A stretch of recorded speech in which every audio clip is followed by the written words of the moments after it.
Cases గురించి అడిగారు. First cases గురించి మీరు వర్కౌట్ చేయండి. నేను నా దగ్గర ఉన్న కేసెస్ అన్ని గూడాను ఒకరోజు సెషన్‌లో చెప్పేస్తాను. ముందే నేను ఇచ్చేస్తే మీరు ఎవరు సొంతంగా వర్కౌట్ చేయరు. నా దగ్గర ఒక కంపైలేషన్ ఉంది. ఆ కంపైలేషన్ నుంచి ఈ టెస్ట్‌లో క్వెషన్స్ అడిగారు మిమ్మల్ని. కేసెస్‌కి సంబంధించి. 'మార్బరీ వర్సస్ మాడిసన్' కేస్ ఎంతమందికి ఐడియా ఉందండి? ఎవరైనా మైక్ ఆన్ చేసుకొని చెప్తే క్లాస్ ఇంటరాక్టివ్‌గా ఉంటుంది. సో దట్ అదర్స్ కూడా నిద్రపోకుండా ఉంటారు.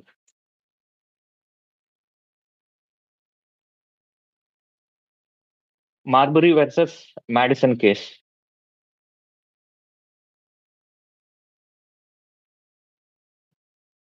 ఫేమస్ కేస్ ఇది.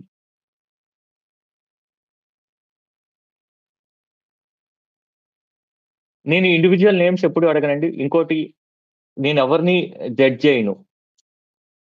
మీ ఒక ఆన్సర్‌తో గాని, దేనితో గాని ఎవరైతే దీంట్లో జాయిన్ అయ్యారో ప్రతి ఒక్కరు కూడాను ఒకటే గోల్ వాళ్ళు ఖచ్చితంగా ర్యాంక్ రావాలి.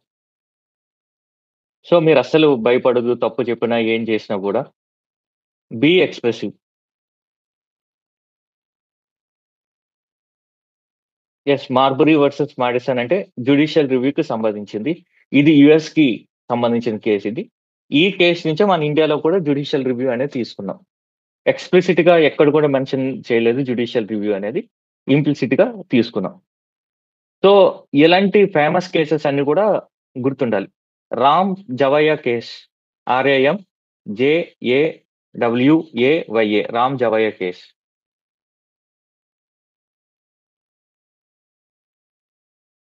రామ్ జవయ్య కేస్.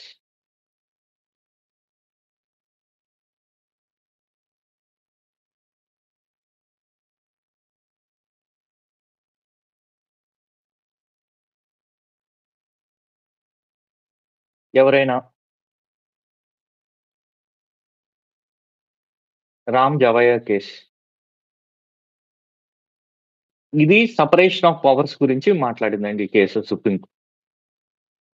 ఇండియాలో సెపరేషన్ ఆఫ్ పవర్ ఉంది గానీ, that is not rigid separation of power అని ఈ కేస్‌లో చెప్పారు. సెపరేషన్ ఆఫ్ పవర్ ఉంది గానీ, not rigid separation of power case. నేనొక 3 వీడియోస్ చేశాను యూట్యూబ్‌లో. నేషనల్ ఎమర్జెన్సీ వరకున్న మేజర్ కాన్స్టిట్యూషనల్ అమెండ్మెంట్స్ గాని, ఫండమెంటల్ రైట్స్ టీపీఎస్‌పీ మధ్యన కాన్ఫ్లిక్ట్, బేసిక్ స్ట్రక్చర్ డాక్ట్రిన్ ఎలా ఎవాల్వ్ అయిందని. ఆ 3 వీడియోస్ కూడా మీరు చూడండి. తక్కువ టైమే ఉంటాయది. బెటర్ క్లారిటీ వస్తుందది. మిస్ కావద్దది. మీరు లక్ష్మీకాంత్‌లో చదివినా కూడా మీకంత బెటర్ క్లారిటీ ఉండదది. నేను కావాలంటే ఇప్పుడది పోస్ట్ చేస్తానది ఈ సెషన్ అయిన తర్వాత. సో, అది తప్పకుండా వినండది. What are the rights? Rights అంటే ఏంటి? ఎవరైనా చెప్పండి? నేను ఈ సెషన్‌లో క్వెషన్‌తో పాటు ఇంకేదైనా వాల్యూ అడిషన్ మీకు అనిపించేది నేను చెప్దామని అనుకున్నానండి ఈ సెషన్ స్టార్టింగ్‌లో. సో, కొంచెం సెషన్ లేట్ అయినా ఇబ్బంది పడొద్దు.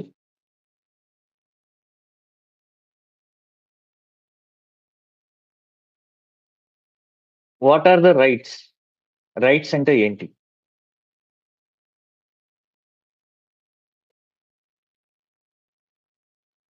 ఎవరైనా జస్ట్ ట్రై చేయండి. మీరు ఆల్రెడీ అంతకుమంది ఫౌండేషన్ కోర్స్ అయిపోయాయి కాబట్టి ట్రై చేయడంలో తప్పేం లేదు.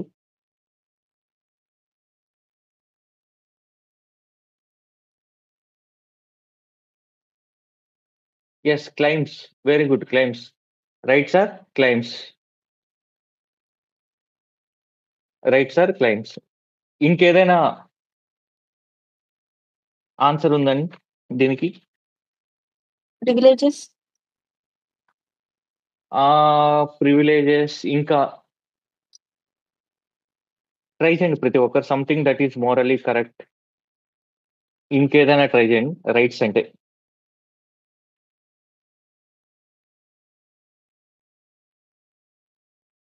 What are rights? Yes. Features of రైట్స్‌లో వ morally correct according to law. అది రైట్స్ యొక్క ఫీచర్స్. మల్లిక గారు చెప్పిన కరెక్ట్ అది. Claims. Immunity. Immunities. Not only immunities, but also more than immunities ఇవన్నీ కూడా rights. Rights are claims of individuals. నాకు ఇది కావాలి. Reasonable claims. Rights are reasonable claims. Next ఎప్పుడు కూడా డెఫినేషన్ చదివినప్పుడు, ఏదైనా చదివినప్పుడు కానీ మీ ఓన్ వర్డ్స్ లో చదవండి. ప్రతి ఆస్పెక్ట్ ఆఫ్ డెఫినేషన్ ని అడ్రస్ చేయండి. ఇది రీజనబుల్ క్లెయిమ్స్. నేను 100 క్లెయిమ్స్ చేస్తాను అవి రీజనబుల్ అనుకొని. అవి 100 క్లెయిమ్స్ చేయొచ్చు, అవన్నీ రైట్స్ అయిపోవు. Recognised by the society. ఆ క్లెయిమ్స్ సొసైటీ రికగ్నైజ్ చేయాలి. Sanctioned by law. So 3 aspects ఉన్నాయి: individual aspect, society aspect, law aspect. Right. Reasonable claims accepted by society, sanctioned by law. ఇప్పుడు సేమ్ సెక్స్ మ్యారేజ్ ఉంది, అది right గా ఎందుకు మారలేదు? That is also one claim, reasonable క్లెయిమే. కానీ సొసైటీ ఇంకా దాన్ని యాక్సెప్ట్ చేయట్లేదు, లా దాన్ని శాంక్షన్ చేయలేదు, అందుకే అది ఇంకా కంప్లీట్ రైట్ గా మారలేదు. అర్థమైంది? నేను ఇది ఎందుకు చెప్పానంటే, మీరు ఏం చదివినా కూడా నేనేం చదువుతున్నాను క్లారిటీగా చదవాలి. ఆ డెఫినేషన్ ఏం కవర్ చేస్తుంది, అన్ని ఆస్పెక్ట్స్ కూడా మీ ఓన్ వర్డ్స్ లో మీకు తెలిసి ఉండాలి. ఐన్స్టీన్ చెప్తారు, ఏదైనా టాపిక్ మీరు వేరే వాళ్ళకి అర్థమైనట్టు చెప్తేనే మీకు ఆ టాపిక్ అర్థమైనట్టు. వేరే వాళ్ళకి చెప్పినప్పుడు మీరు తడబడుతుంటే మీకు ఆ టాపిక్ అర్థం కాలేనట్టు. అందుకని మీరు ఏ టాపిక్ చదివినా కూడా మీకు మీరు మళ్ళీ ఎక్స్ప్లెయిన్ చేసుకోవడానికి ట్రై చేయండి. మిమ్మల్ని మీరు కన్విన్స్ చేసుకోండి. మీరు కన్విన్స్ అయితే ఆ టాపిక్ మీకు అర్థమైనట్టే. ఇది చూడండి క్వశ్చన్, ఫస్ట్ క్వశ్చన్ ఇది.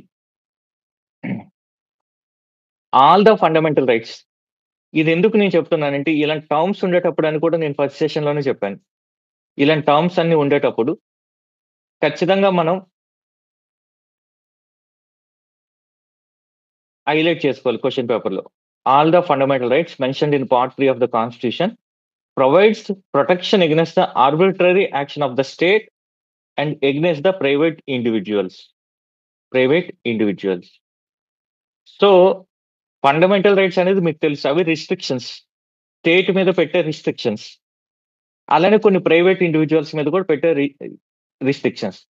అలానే అన్ని ఫండమెంటల్ రైట్స్ కూడా ప్రైవేట్ ఇండివిజువల్స్ మీద రిస్ట్రిక్షన్స్ పెట్టవు.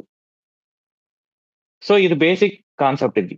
ఫర్ ఎగ్జాంపుల్, టైటిల్స్ ఉందనుకోండి, ఆర్టికల్ 18 ఈక్వాలిటీ ఉండాలి కాబట్టి టైటిల్స్ ఇవ్వకూడదు గవర్నమెంట్ ఆఫ్ ఇండియా.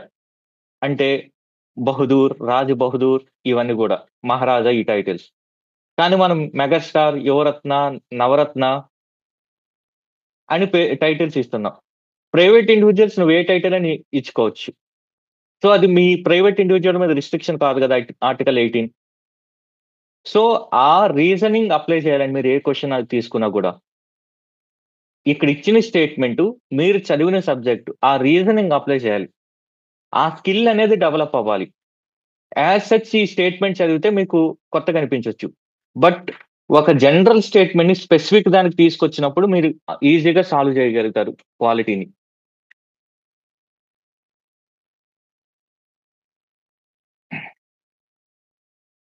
సో అందువలన ఇది తప్పు. ఇక్కడ ఎప్పుడు ఇన్కరెక్ట్ లాంటిది ఉన్నా కూడా దాన్ని అండర్లైన్ చేసుకోవాలి.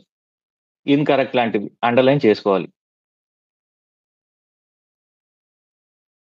Next, they are not sacrosanct.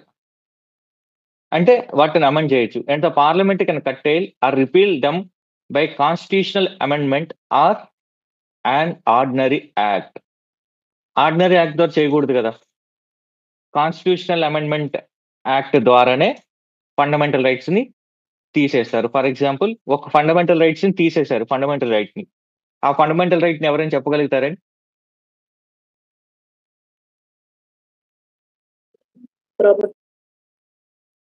Right to property, yes, constitutional amendment 44. So దాని కాన్స్టిట్యూషనల్ అమెండ్మెంట్ యాక్ట్ చేశారు కానీ ఆర్డినరీ యాక్ట్ చేయలేదు కదా. అందువల్ల ఇది తప్పు. దీస్ ఆర్ నాట్ అబ్సల్యూట్ అంటే qualified. During national emergency the president by order shall suspend operation of fundamental rights under article 19. ఇది ఎందుకు తప్పండి ఈ స్టేట్మెంట్? ప్రెసిడెంట్ స్టేట్ ఆర్డర్ చెప్పండి. ప్రెసిడెంట్ ఆర్డర్ అవసరం లేదు. ఎస్, ఏదైనా నేషనల్ ఎమర్జెన్సీ వచ్చినప్పుడు 2 ఆర్టికల్స్ ఫండమెంటల్ రైట్స్ గురించి మాట్లాడుతున్నాయి. 358(8) అండ్ 359. 358 అండ్ 359. ఇవి ఒకటి 19 గురించి మాట్లాడుతుంది, మిగతా రెస్ట్ వాటి గురించి వీటి మాట్లాడుతుంది. యుద్ధం వచ్చింది అనుకోండి, యుద్ధం వచ్చినప్పుడు మీకు ఫ్రీ స్పీచ్ అండ్ ఎక్స్ప్రెషన్ ఇస్తే యుద్ధాన్ని ఇంకా పెంచే అవకాశం ఉంటుంది. అసోసియేషన్ కి ఛాన్స్ ఉంటే మీరు ఇప్పుడు ఫర్ ఎగ్జాంపుల్ మనకి పాకిస్తాన్కి గొడవ అయింది అనుకోండి, రైట్ టు ఫార్మ్ అసోసియేషన్ ఇలా ఉందనుకోండి, కొంతమంది పాకిస్తాన్ సపోర్ట్ గా మన దాంట్లో అసోసియేషన్స్ పెట్టొచ్చు. అలాంటి వాటి ఉండడం వల్ల ఫ్రీడమ్ ఆఫ్ స్పీచ్, ఎక్స్ప్రెషన్ ఇవన్నీ కూడా తీసేయాలి, ఆటోమేటిక్ గా తీసేస్తారు. దానికి ప్రెసిడెన్షియల్ ఆర్డర్ అక్కర్లేదు. రెస్ట్ కట్టెలు చేయాలంటే ఇప్పుడు మీకు యుద్ధానికి మీ ఫ్రీడమ్ ఆఫ్ రిలీజియన్ ఎక్స్ప్రెషన్ కి ఏం సంబంధం ఇన్ జనరల్ గా? యుద్ధానికి రిజర్వేషన్స్ కి ఏం సంబంధం ఇన్ జనరల్ గా? బట్ స్పెసిఫిక్ కేసులో ఏదైనా ఇష్యూ వస్తే ప్రెసిడెన్షియల్ ఆర్డర్ ద్వారా తీసేస్తారు, దానికి సపరేట్ గా ప్రెసిడెన్షియల్ ఆర్డర్ ద్వారా.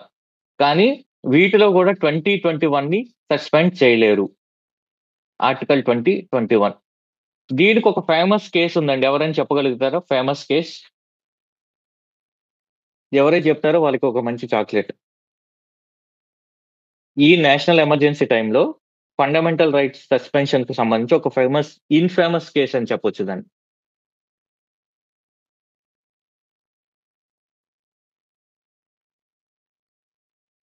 ATM Jabalpur case, habeas corpus case అంటారు.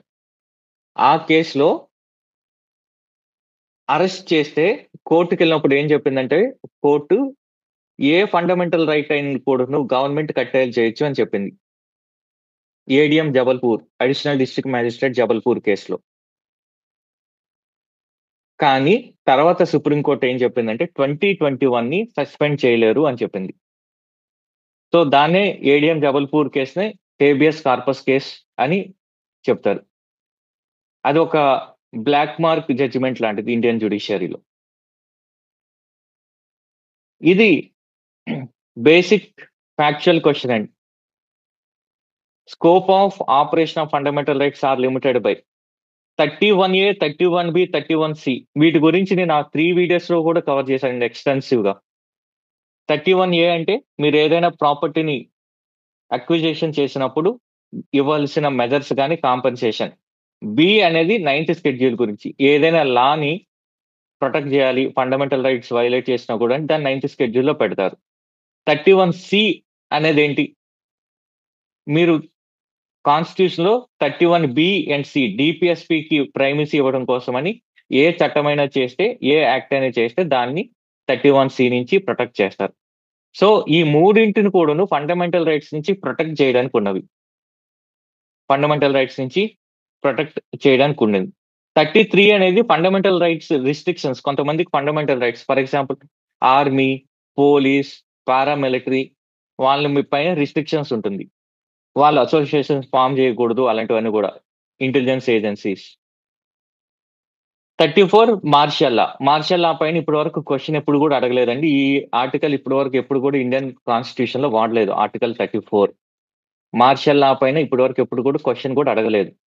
అందువల్ల క్వశ్చన్ ఫ్రేమ్ చేయడం జరిగింది. ఇది జనరల్ గా స్టూడెంట్స్ నెగ్లెక్ట్ చేస్తారని. స్టేట్ డెఫినిషన్ ఆర్టికల్ 12, 13 అనేది మోస్ట్ ఇంపార్టెంట్ అండి. ఆర్టికల్ 12, 13. 12 స్టేట్ డెఫినేషన్ ఎఫ్ఆర్ గురించి చెప్తే 36 డెఫినేషన్ అనేది డిపిఎస్పి గురించి చెప్తుంది. 36 డెఫినేషన్ అనేది డిపిఎస్పి గురించి చెప్తుంది. ఈవెన్ అందుకనే ఒక క్వశ్చన్ లో 37 బదులు 36 ఇచ్చాం. జస్ట్ ఇది గుర్తుందా లేదా స్టూడెంట్స్ కానీ చాలా మంది తప్పు చేశారు. అది ఫండమెంటల్లీ. స్టేట్ అంటే ఎవరని చెప్తున్నారని. స్టేట్ డెఫినేషన్ ఆర్టికల్ 12 లో స్టేట్ అంటే ఎప్పుడు కూడా మీరు ఎగ్జిక్యూటివ్, లెజిస్లేటివ్, జ్యుడిషియరీ ఈ మూడింట్లో ఎవరెవరు ఉన్నారో గుర్తుపెట్టుకోవాలండి. ఏ కమిషన్ ఉన్నా ఏదైనా కూడా. ఎగ్జిక్యూటివ్ నుంచి ఎవరున్నారు, లెజిస్లేటివ్ నుంచి ఎవరున్నారు, జ్యుడిషియరీ నుంచి ఎవరున్నారు. ఇది ఫండమెంటల్ రైట్ మీద లిమిటేషన్స్ పెట్టేది ఎగ్జిక్యూటివ్, జ్యుడిషియరీ కాబట్టి సారీ, ఎగ్జిక్యూటివ్ లెజిస్లేటివ్ కాబట్టి జ్యుడిషియరీ ఉండదు. ఎగ్జిక్యూటివ్ అంటే state executive, central executive. Legislative అంటే స్టేట్ అసెంబ్లీ, సెంట్రల్ అవి. ఇంకా గవర్నమెంట్ కింద పనిచేసే organisation like PSUs, LIC, ONGC ఇవన్నీ కూడా స్టేట్ డెఫినేషన్ కింద వస్తుంది. క్వశ్చన్ ఈజీగా అడుగుతాడు, which of the following do not fall under category of state అని. సో ఆర్టికల్ 12 స్టేట్ డెఫినేషన్ చెప్తుంది. ఇది ఇంపార్టెంట్, రూల్ ఆఫ్ లా. దీన్ని కూడా చాలా మంది తప్పు పెట్టారు. ఏవి డైసీ ఈయన రూల్ ఆఫ్ లా కాన్సెప్ట్ చెప్తాడు. ఈయన 3 కండిషన్స్ చెప్తాడు. ఒకటి, ఆర్బిట్రరీ పవర్ ఉండకూడదు. ఇంతకు ముందు రాజు తలుచుకుంటే కొరడా దెబ్బలకి కరువు లేదని చెప్పేవాళ్ళు. రాజు తలుచుకుంటే రాజే ఎగ్జిక్యూటివ్, రాజే జ్యుడిషియరీ, రాజే లెజిస్లేటివ్. తను ఏం చెప్పినా కూడా చెల్లేది, తను ఏం చేసినా కూడా. బట్ ఇప్పుడు మన మోడర్న్ డెమోక్రసీలో రూల్ ఆఫ్ లా ఉంటుంది. మిమ్మల్ని ఓన్లీ ఏదైనా లాని బ్రీచ్ చేసినప్పుడే మిమ్మల్ని పనిష్ చేయగలుగుతారు. 2, no one is above law, అంటే అందరూ కూడా లాకు ముందు equal, equality before law, equality before law. Dicey ఏం చెప్తాడంటే, ఏవి Dicey, individual rights are supreme. మీ యొక్క రైట్, మీ మాట్లాడే right to freedom of speech and expression, ఈ రైట్స్ అనేది సుప్రీం. ఈ రైట్స్ ద్వారా కాన్స్టిట్యూషన్ వచ్చింది అని చెప్తాడు. So rights are supreme than constitution అని చెప్తాడు. So rights are the source for constitution అని చెప్తాడు డైసీ. కానీ ఇక్కడ స్టేట్మెంట్ ని ట్విస్ట్ చేసాం. Constitution is the source of individual rights. Twist చేసి ఇచ్చాం ఇది. అది స్టూడెంట్స్ ఐడెంటిఫై చేయలేదు చాలా మంది. ఇండియాలో ఈ కాన్సెప్ట్ ఉంది. మనకి ఫండమెంటల్ రైట్స్ దేని నుంచి వస్తున్నాయంటే కాన్స్టిట్యూషన్ నుంచి వస్తున్నాయి. ఫండమెంటల్ రైట్స్ దేని నుంచి వస్తున్నాయంటే కాన్స్టిట్యూషన్ నుంచి వస్తున్నాయి. అంతేగాని ఫండమెంటల్ రైట్స్ నుంచి కాన్స్టిట్యూషన్ రాలా, డైసీ చెప్పినట్టు. అర్థమైందండి? సో ఇది గుర్తుపెట్టుకోవాలి. Constitution is the source of individual rights, అది ఇండియాలో. కానీ డైసీ ఏం చెప్పాడంటే individual rights are source of constitution అని చెప్పాడు. ఇంకోటి గుర్తుపెట్టుకోండి, ఏ కాన్స్టిట్యూషన్ లో ఉన్న ఏ రైట్ అయినా కాన్స్టిట్యూషనల్ రైట్ అంటాం.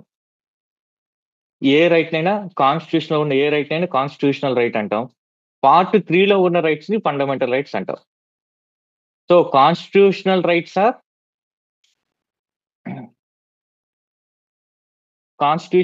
Are super set, fundamental rights are subset.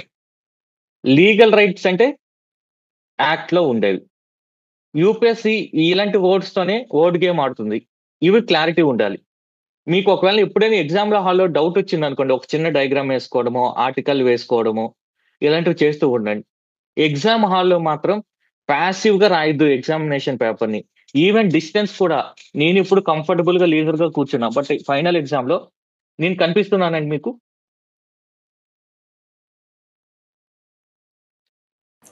కనిపిస్తున్నారు సార్. ఎగ్జామ్ హాల్లో ఇలా పెట్టుకోవడం నేను కొంతమంది చూస్తా, ఇలా ఉండడం అలా కాదు. ఒక ఆప్టిమం డిస్టెన్స్ మెయింటైన్ చేయాలి. అప్పుడే మన ఫోకస్, కాన్సన్ట్రేషన్ అంతా కూడా కరెక్ట్ ఉంటుంది. ఎందుకు సిల్లీ మిస్టేక్స్ మనం చేస్తాము అంటే, ఫోకస్డ్ గా చదవకపోవడం వల్ల, కాన్సన్ట్రేటెడ్ గా మన పేపర్ ని చూడకపోవడం వల్ల. 2, పెన్ను పేపర్ పట్టుకొని ఆ అండర్లైన్ చేసుకుంటూ వెళ్ళాలి. కీవర్డ్స్ ని సర్కిల్ చేసుకుంటూ వెళ్ళాలి. ఇది చాలా చిన్న ట్రిక్ ఇది, కానీ ఫెయిల్ అవుతుంటారు చాలా మంది. మీరు చూడండి, నాన్ సీరియస్ క్యాండిడేట్ ని ఎగ్జామ్ హాల్ ఈజీగా ఐడెంటిఫై చేయొచ్చు. వాడు ఇలా పెడతాడు పిఠాపురం మహారాజాల, మళ్ళీ ప్రిలిమినరీకి అపియర్ అవుతుంటాడు. సో ప్రతిది కూడా సీరియస్ గా తీసుకోండి ప్రిపరేషన్ లో. ప్రతిది కూడా behave like one serious candidate, behave like one IAS officer. Automatically you will become. Next, ఇక్కడ ఒక చిన్న కాన్సెప్ట్ అండి. అప్పుడు లాస్ట్ ఇయర్ న్యూస్ లోకి వచ్చింది, rule of law and rule by law. ఎవరికైనా ఐడియా ఉందండి? Rule of law and rule by law.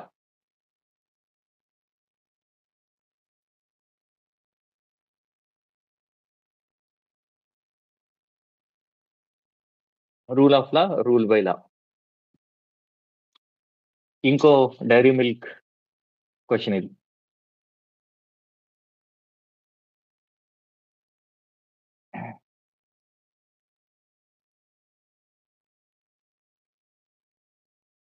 Rule of law, rule by law. Rule of law అంటే ఇప్పుడు మనం చూసాం.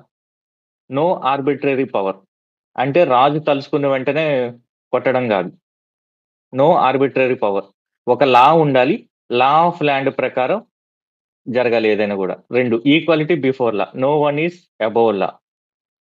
సో ఇవి రూల్ బై లా అంటే గవర్నమెంట్ లాని యూజ్ చేస్తూ మిస్యూజ్ చేయడం అనేది rule by law. Rule by law. Rule of law అనేది పాజిటివ్ కాన్సెప్ట్ అయితే రూల్ బై లా అనేది negative concept. Yes, rule by law showing favouritism towards people. Misuse of law, misuse of law అనేది గుర్తుపెట్టుకోండి rule by law. So law ద్వారా self interest ని protect చేసుకోవడం, అది rule by law. For example PD act ఇలాంటి acts ఏమైనా తీసుకొచ్చి మీకు నచ్చిన వాడిని అరెస్ట్ చేశారనుకోండి, అది మిస్యూజ్ ఆఫ్ లా, అది రూల్ బై లా. వాళ్ళ లా ప్రకారమే రూల్ చేస్తున్నారు, but they are not following fairness and justness. అది రూల్ బై లా. సో మీకు ప్రిలిమినరీలో అడిగే ఛాన్స్ ఉంది rule of law, rule by law difference ఏంటి అనేది.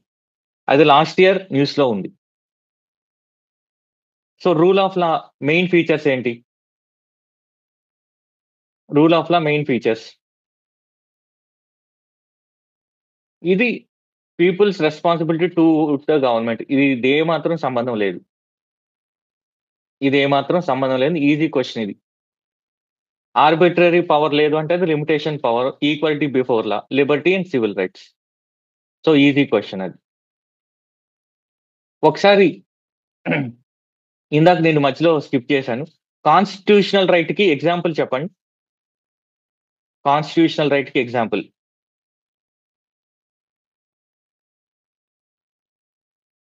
కాన్స్టిట్యూషనల్ రైట్ కి ఎగ్జాంపుల్.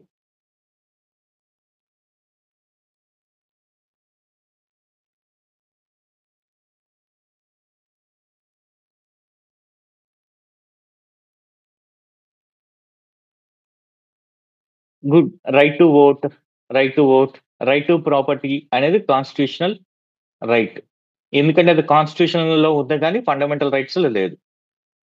కాన్స్టిట్యూషన్ లో ఉంది కానీ ఫండమెంటల్ రైట్స్ లో లేదు. Every fundamental right is constitutional right, but every constitutional right is not fundamental right. Legal right కి example right to information, right to food, ఇవన్నీ కూడా లీగల్ రైట్స్. కాన్స్టిట్యూషనల్ రైట్ కి fundamental right కి difference ఏంటి? Fundamental right లో పెట్టడం వల్ల ఏం జరుగుతుంది?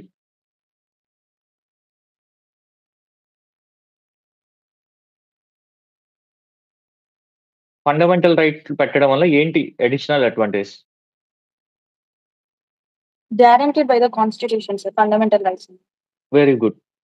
మీకు ఇమీడియట్ గా ఫండమెంటల్ రైట్ మీకు వైలేట్ అయితే immediately you can go to constitutional court, that is supreme court or high court. These two are called constitutional courts. Immediate గా మీరు వెళ్ళొచ్చు, అప్రూవ్ అవ్వచ్చు, స్పీడీ జస్టిస్ జరుగుతుంది. So these fall under writ jurisdiction. Legal right అయినప్పుడు మీరు lower court నుంచి పైకి వెళ్ళి ఇదంతా టైం పడుతుంది. ఏవైతే మీకు మీనింగ్ఫుల్ ఎగ్జిస్టెన్స్ అవసరమో వాటన్నిటిని కూడాను ఫండమెంటల్ రైట్స్ లో పెడతారు. Meaningful existence especially political participation కి. ఇది గుర్తుపెట్టుకోండి, ఫండమెంటల్ రైట్స్ అనేది పొలిటికల్ డెమోక్రసీని ఎన్ష్యూర్ చేస్తే, డిపిఎస్పి అనేది సోషియో ఎకనామిక్ డెమోక్రసీని ఎన్ష్యూర్ చేస్తాయి. సో ఈ రెండు కూడా అవసరం మనకి, ఎఫ్ఆర్ అండ్ డిపిఎస్పి. నేను ఎఫ్ఆర్ ఇప్పుడు చెప్పినది ఫండమెంటల్ రైట్, డిపిఎస్పి అంటే directive principles of state policy. ఇది applied question. If an Indian citizen is denied a public office because of his religion, which of the following fundamental right is denied to him? Immediate గా మీ mind లో strike అవ్వాల్సింది ఏంటంటే article 25 right to religion గురించి చెప్తుంది. Article 25 లో ఏమేమి ఉన్నాయంటే నేను గుర్తుపెట్టుకున్న 3P + C. 3P: profess, practice, propagate and conscience. Conscience అంటే ఇన్నర్ ఫ్రీడమ్. కన్సైన్స్ అంటే మీకు ఇన్నర్ వాయిస్, ఇన్నర్ ఫ్రీడమ్ ఇస్తుంది ఇది. ప్రాపగేట్, మీ మతాన్ని మీరు ప్రచారం చేసుకోవచ్చు. ప్రొఫెస్, ప్రొఫెస్ అంటే మీరు ఏదైనా కూడా మీ మతానికి సంబంధించిన సింబల్స్ ని ధరించవచ్చు. ప్రాక్టీస్ అంటే ఇప్పుడు రిచువల్స్ కానీ ప్రేయర్స్ కానీ అవన్నీ కూడా ప్రాక్టీస్ చేయొచ్చు. సో ఈ 4 గ్యారంటీ చేసింది, ఈ 4 గ్యారంటీ చేసింది ఆర్టికల్ 25 ప్రకారం. అదే ఫ్రాన్స్ లో అనుకోండి, ఈవెన్ మీరు రిలీజియస్ సింబల్స్ కూడా డిస్ప్లే చేయలేరు, రిలీజియస్ సింబల్స్ కూడా డిస్ప్లే చేయలేరు. ఫర్ ఎగ్జాంపుల్ ఆ మధ్య కాలంలో చార్లెస్ హెబ్డో అనే న్యూస్ పేపర్ మీద అటాక్ జరిగిందండి. ఆ న్యూస్ పేపర్ ఓనర్ ని చంపేశారు టెర్రరిస్ట్ అటాక్ లో. ఎవరికైనా ఐడియా ఉందండి చార్లెస్ హెబ్డో ఎందుకు చంపేశారంటే అక్కడ బుర్కాని బ్యాన్ చేశారు ఫ్రాన్స్ లో. ఎందుకు అంటే it was also considered religious symbol. మన ఇండియాలో అలా కాదు, you can wear any religious symbol. So అది ఫ్రాన్స్ సెక్యులరిజం అనేది డిఫరెంట్, మనది డిఫరెంట్. అందుకని యూపీఎస్సీ మేజర్ గా దీనిపైన అడుగుతూ ఉంటుంది క్వశ్చన్. సో ఇక్కడ డిస్క్రిమినేషన్ జరిగింది, డిస్క్రిమినేషన్ జరిగిందంటే రైట్ టు ఈక్వాలిటీ అనేది దెబ్బతినింది. Right to equality, especially 14, 15, 16. 14, 15, 16.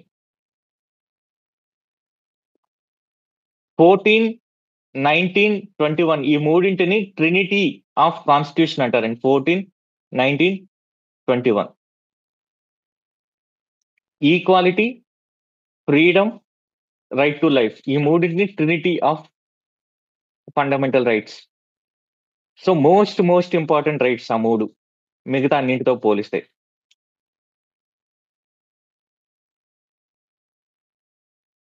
ఇది ఆర్టికల్ 14 గురించి రైట్ టు ఈక్వాలిటీ క్వశ్చన్. ఇది రైట్ టు ఈక్వాలిటీలో 14, ఆర్టికల్ 14 కి సంబంధించి మన ఆర్టికల్ 14 రెండింటిని చెప్తుందండి. ఒకటి equality before law, equal protection of law. Equality before law and equal protection of law. Equality before లా అంటే ఇర్రెస్పెక్టివ్ ఆఫ్ ఎనీథింగ్ మిమ్మల్ని స్టేట్ ఈక్వల్ గా చూస్తుంది, డిఫరెన్సెస్ ని కన్సిడర్ చేయరు. అది నెగిటివ్ కాన్సెప్ట్, అది యూకే నుంచి తీసుకున్నాం. ఈక్వల్ ప్రొటెక్షన్ లా అంటే సిమిలర్ గా ప్లేస్ అయిన వాళ్ళని సిమిలర్ గా చూస్తారు. For example disabled persons, divyangs అందరిని కూడా ఒక కేటగిరీలో పెడతారు, ఉమెన్ అందరిని ఒక కేటగిరీలో పెడతారు, ట్రాన్స్జెండర్స్ అలా. సో సిమిలర్ గా ఉన్న వాళ్ళందరినీ సిమిలర్ గా చూస్తారు, అన్ఈక్వల్స్ ని ఈక్వల్ గా ట్రీట్ చేయరు. సో మన ఇండియాలో రెండు కూడా ఉన్నాయి, equality before law, equal protection of law, రెండు కూడా ఉన్నాయి. ఇది యూకే నుంచి తీసుకున్నాం, ఇది యుఎస్ నుంచి తీసుకున్నాం. ఇది ఎనేబులింగ్. సో ఇప్పుడు ఫర్ ఎగ్జాంపుల్ ఉమెన్ కి ఏదైనా మెజర్స్ తీసుకోవాలి, అది ఈక్వల్ ప్రొటెక్షన్ ఆఫ్ లా. ఇప్పుడు ఉమెన్ కి తీసుకున్నాం కదా, మెన్ కి తీసుకోలేదు అంటే, ఎందుకంటే men are not naturally equal, there are some biological differences ఉన్నాయి. అది మీరు గుర్తుపెట్టుకోవాలి. ఇండియాలో రెండు కాన్సెప్ట్స్ ఉన్నాయి, ఈక్వాలిటీ బిఫోర్ లా ఉంది, ఈక్వల్ ప్రొటెక్షన్ ఆఫ్ లా కూడా ఉంది. ఈక్వాలిటీ బిఫోర్ లా అనేది నెగిటివ్, అంటే నారో కాన్సెప్ట్. ఈక్వల్ ప్రొటెక్షన్ లా అనేది బ్రాడర్ కాన్సెప్ట్, పాజిటివ్ కాన్సెప్ట్. అది ఇంకొక ఆస్పెక్ట్ ఏంటంటే ఇక్కడ క్లాస్ లెజిస్లేషన్. ఇండియాలో ఒక క్లాస్ కి అంటే ఏదైనా ఒక వర్గానికి ఒక యాక్ట్ చేయలేరు. మరి మీకు డౌట్ రావచ్చు, పీడబ్ల్యూడి యాక్ట్ ఉంది కదా, ట్రాన్స్జెండర్స్ యాక్ట్ ఉంది కదా, ఈ యాక్ట్స్ ఎలా తీసుకొచ్చారు, మెటర్నిటీ బెనిఫిట్ యాక్ట్ ఉంది కదా, ఇవన్నీ ఎలా తీసుకొచ్చారు అని. అక్కడే ఒక క్యాచ్ ఉంది.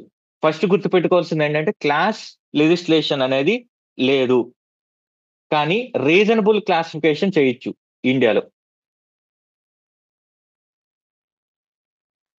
రీజనబుల్ క్లాసిఫికేషన్,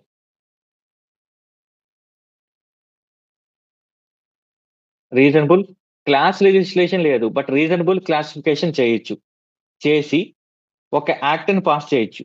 ఆ యాక్ట్ యొక్క ఆబ్జెక్టివ్ ఆ యాక్ట్ లో ఉన్న ప్రొవిజన్స్ కూడా మ్యాచ్ అవ్వాలి. ఒక్క నిమిషం.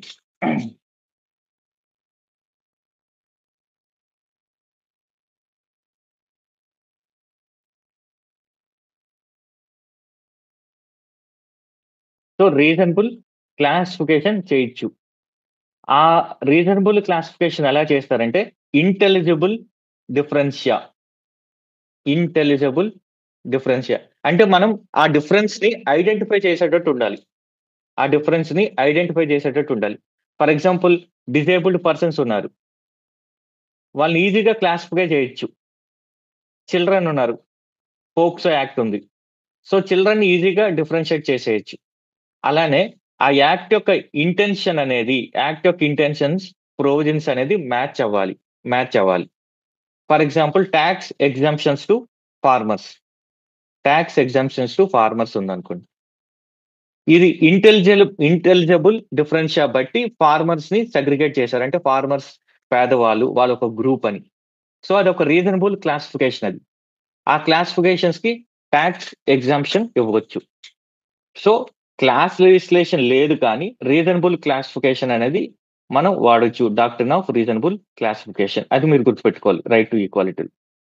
ఈ కాన్సెప్ట్ తెలిసి క్వశ్చన్ ఈజీగా అడ్రస్ చేసేయచ్చు. For example, equality before law is a positive concept. అది నెగిటివ్ కాన్సెప్ట్ కదా అది, which means absence of any special privilege in favour of any persons. ఇది కరెక్టే, కానీ ఇది negative concept. Where equals and unequals are treated differently, article 14 does not apply. అదే next, అది మనం అన్ఈక్వల్స్ ని ట్రీట్ చేయకూడదు. అన్ఈక్వల్ అంటే ఒక డిజేబుల్డ్ పర్సన్ ని, ఒక ఏబుల్డ్ పర్సన్ ని, వాళ్ళిద్దరిని ఈక్వల్ గా ట్రీట్ చేయకూడదు. అప్పుడు ఆర్టికల్ 14 అనేది, ఆ 5 అనేది అప్లికబుల్ కాదు. సేమ్ ఇది, ఈ ఫండమెంటల్ తెలుసుంటే మీకు ఈజీ. ఇప్పుడు ఆర్టికల్ 16 మధ్యలో 15 మిస్ అయిందండి. 15 దేని గురించి మాట్లాడుతుందని? 16 కి సంబంధించి నేను కొంత నోట్స్ ఇస్తాను మీకు. 16 కి సంబంధించి కొంత, 15 కూడా నెక్స్ట్ క్వశ్చన్ 15 కవర్ అవుద్ది, లేదా 15 కూడా నోట్స్ రాసుకోండి కొంచెం. అప్పుడు 16 ఈ 2 క్వశ్చన్స్ కూడా చూసేయచ్చు. సో నోట్స్ కన్నా ముందు మీ అండర్స్టాండింగ్ ఏంటి? ఆర్టికల్ 15 దేని గురించి?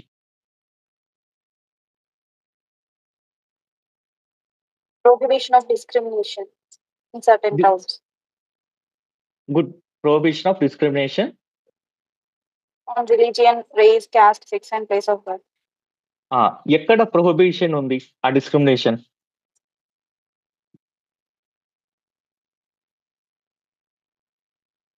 ప్రొహిబిషన్ ఉంది. ఎక్కడ ప్రొహిబిషన్ ఉంది? ఆ డిస్క్రిమినేషన్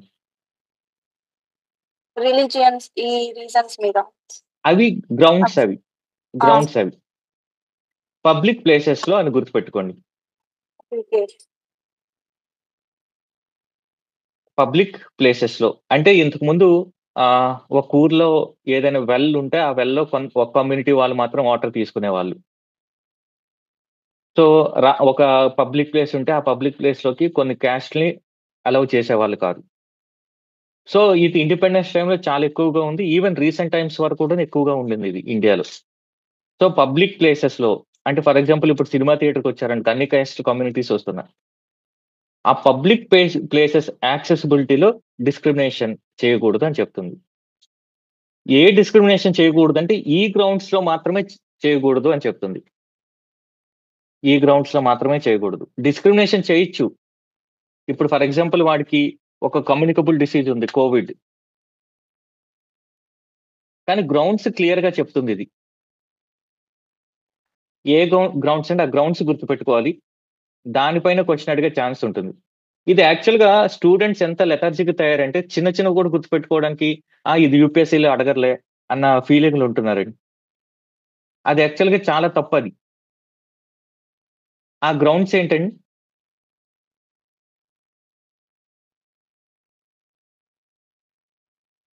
ఆ గ్రౌండ్స్ నేనైతే ఇలా గుర్తుపెట్టుకున్నాను, మర్చిపోతాను. రారే కశ్యప అనేది పేరు కదా, రారే కశ్యప.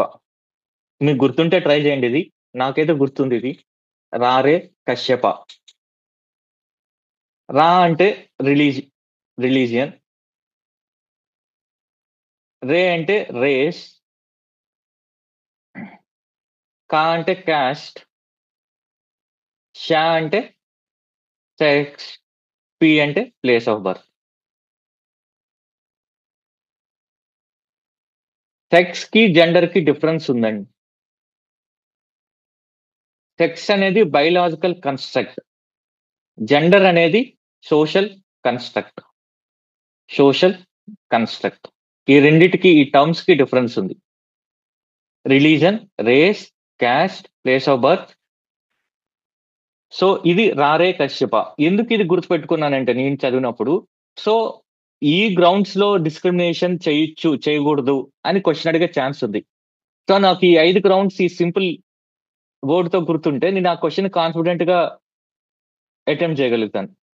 అలా వీలైనవి మీరు గుర్తుపెట్టుకోండి, దాన్ని పదే పదే రివిజన్ చేయండి. ఇప్పుడు నేను రారే కశ్యప అనేది ఒక 100 సార్లు నా మైండ్ లో అనుకుంటాను నేను. అది ఆర్టికల్ 15. ఆర్టికల్ 15 అనేది డిస్క్రిమినేషన్ చేయకూడదు. ఎక్కడ డిస్క్రిమినేషన్ చేయకూడదు? పబ్లిక్ ప్లేసెస్ లో డిస్క్రిమినేషన్ చేయకూడదు. ఏ గ్రౌండ్స్ లో డిస్క్రిమినేట్ చేయకూడదు? రారే కశ్యప గ్రౌండ్స్ లో డిస్క్రిమినేట్ చేయకూడదు. రారే కశ్యప గ్రౌండ్స్ లో డిస్క్రిమినేట్ చేయకూడదు. కానీ దీనికి కొన్ని ఎగ్జామ్షన్స్ ఉన్నాయి. ఫర్ ఎగ్జాంపుల్ 15(1) ఉందనుకోండి. 15(1) ఏం చెప్తుంది? డిస్క్రిమినేట్ చేయకూడదు, no discrimination in public places. 15(2) ఈ నో డిస్క్రిమినేషన్ అని చెప్తుంది. యాక్చువల్ 15(2) లో పబ్లిక్ ప్లేసెస్ కి అని చెప్తుంటుంది. 15(3) అనేది ఇంపార్టెంట్. 15(3) అనేది ఇంపార్టెంట్. ఎందుకు ఇంపార్టెంట్ అండి 15(3)?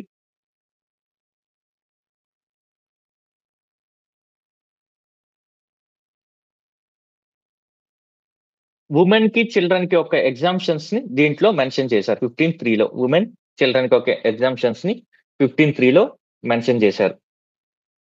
Nothing in this article shall prevent the state from making any special provisions for women and children. Women welfare schemes కానీ, చిల్డ్రన్ వెల్ఫేర్ స్కీమ్స్ కానీ ఇవన్నీ చేసినా కూడా, లేదా వాళ్ళకి సపరేట్ యాక్ట్స్ చేసినా, చేసినా కూడాను దాన్ని ఎగ్జామ్షన్ ఇచ్చారు 15(3) ప్రకారం. 15(4) అనేది 15(4) ఎందుకు ఇంపార్టెంట్ అండి? Socially educational backward classes or ఎస్సీస్ ఎస్టీస్ కోసం స్పెషల్ ప్రొవిజన్స్ చేయొచ్చు అని చెప్పారు. అంటే ఫర్ ఎగ్జాంపుల్ ఇప్పుడు స్కూల్స్ కాలేజ్ లో చదివినప్పుడు స్కాలర్షిప్స్ ఇవ్వడం కానీ, ఇలాంటి వెల్ఫేర్ స్కీమ్స్ అన్ని కూడాను upliftment of socially educational backward classes కానీ, ఎస్సీస్ కానీ, ఎస్టీస్ కానీ చెయ్యొచ్చు అని చెప్పారు. ఇది గుర్తుపెట్టుకోండి. దీస్ ఆర్ ఎనేబులింగ్ ప్రొవిజన్స్ అంటారు వీటిని. Enabling provisions.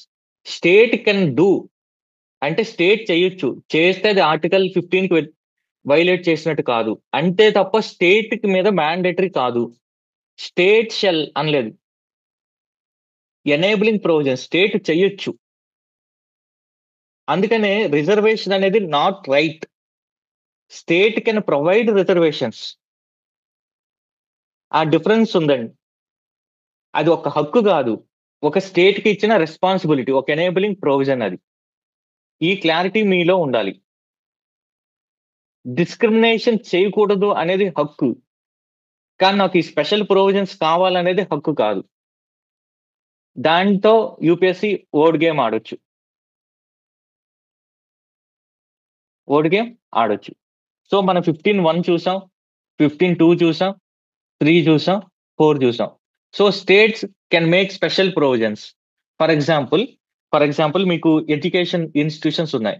దాంట్లో ఎన్రోల్మెంట్ కోసం అనేది రిజర్వేషన్స్ పెట్టొచ్చు అని స్టేట్ అనుకుంది.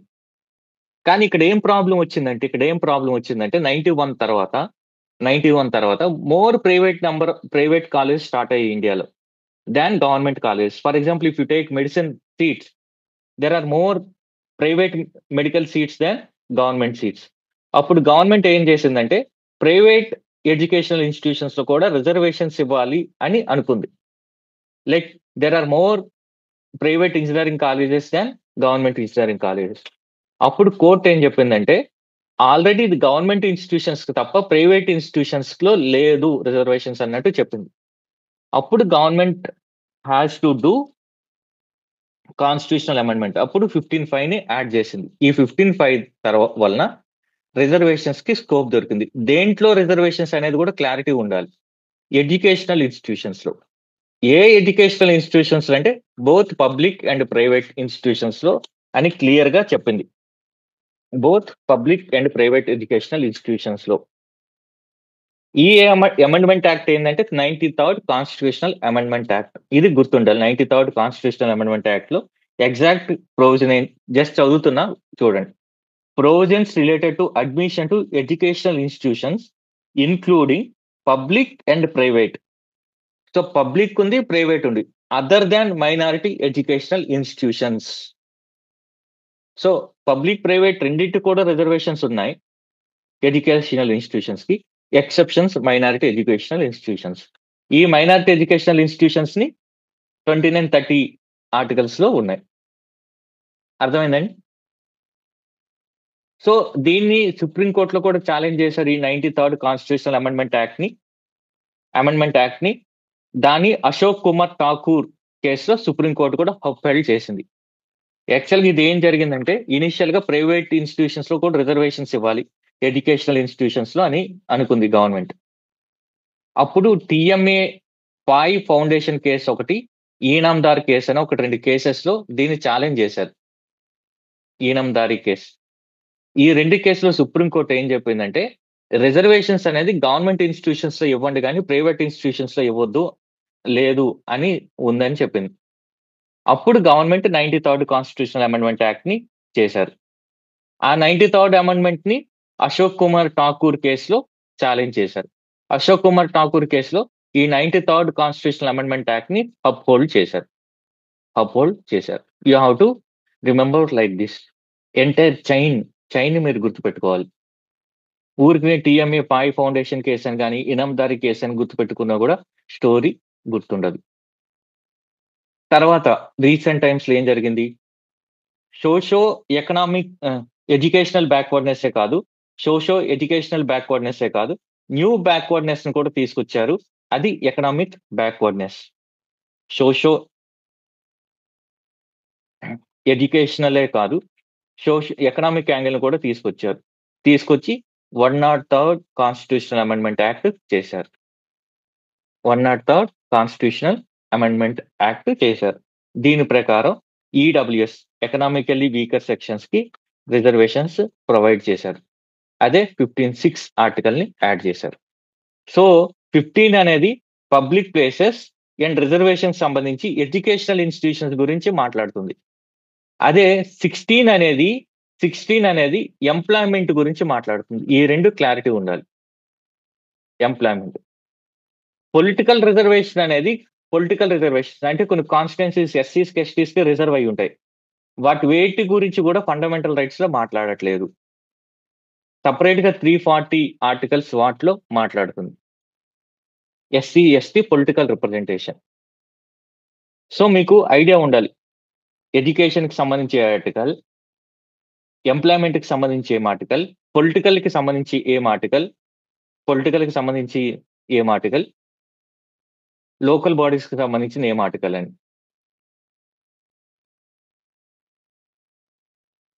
సో ఇవి 15 కి సంబంధించింది. అదే 16 కి ఉందనుకోండి, 16 ఆర్టికల్. కొంతమంది ఎగ్జిట్ అవుతున్నారండి, బోర్ కొడుతుందా మీకు? సో అలా అయితే కొంచెం తగ్గించి చెప్పొచ్చు. నిద్ర వస్తున్నట్టుంది చాలా మందికి.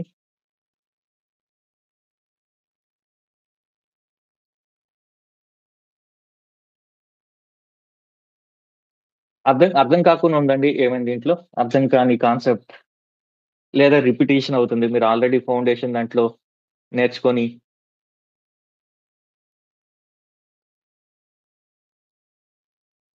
కొంతమంది డిసపియర్ అయిపోతున్నారు.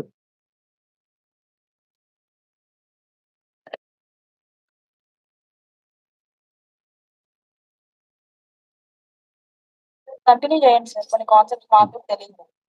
ఓకే, 16 ఆర్టికల్ 16 అనేది ఇది కూడా equal opportunity in matters of public employment. So 16 అనగానే మీకు పబ్లిక్ ఎంప్లాయ్మెంట్ అనేది గుర్తుకు రావాలి.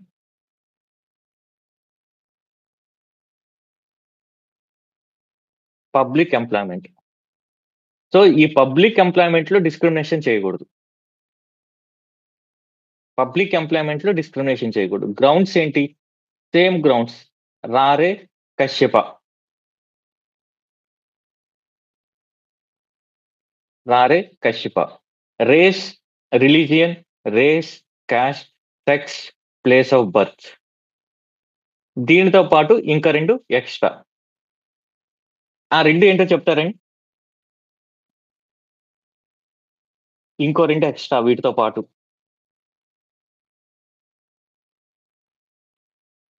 Descent and residence.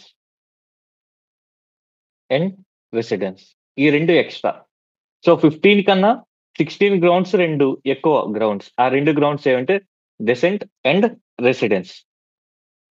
ఈ ఆర్టికల్ 16 లో కూడా మళ్ళీ సబ్ క్లాజెస్ ఉన్నాయి.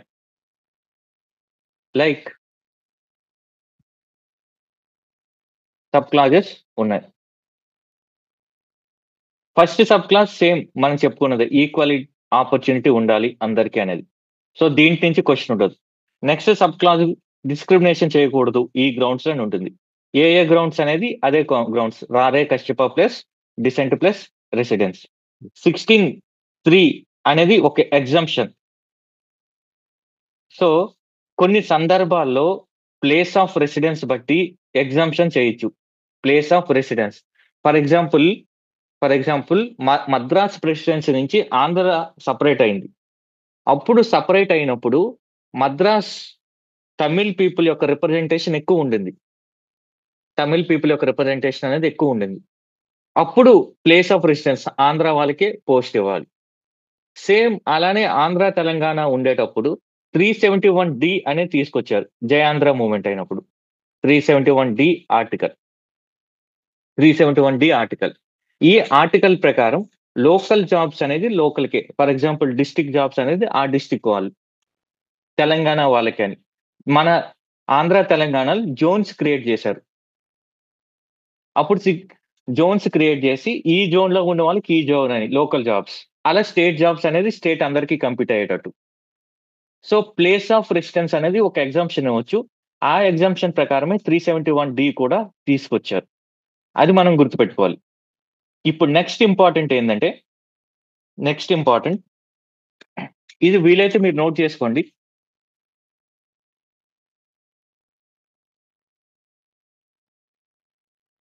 సిక్స్టీన్ ఫోర్ నేను ఆర్టికల్ చదువుతాను, దాని మీనింగ్ మీకు చెప్తాను. మీకు ఆల్రెడీ లక్ష్మీకాంత్ ఉంది. State can make provisions. State చెయ్యొచ్చు, చెయ్యాలనే మ్యాండేటరీ కాదు. State can make provisions for the reservation of appointments for post in favour of any backward class of citizens in opinion of state not adequately represented. ఏదైనా ఒక backward caste adequate గా government jobs లో representation లేకపోతే state government కొన్ని provisions తీసుకోవచ్చు. ఏ provision అంటే reservations తీసుకోవచ్చు. అది చెప్తుంది ఆర్టికల్ 16(4). దీని తర్వాత ఏమొచ్చిందంటే 77 కాన్స్టిట్యూషనల్ అమెండ్మెంట్ యాక్ట్ తీసుకొచ్చారు. 77 కాన్స్టిట్యూషనల్ అమెండ్మెంట్ యాక్ట్ గుర్తుపెట్టుకోవాలి. ఇది 77 ఇది ఎస్సీ ఎస్టీస్ కి రిజర్వేషన్స్ లో ప్రమోషన్స్ ఇచ్చారు.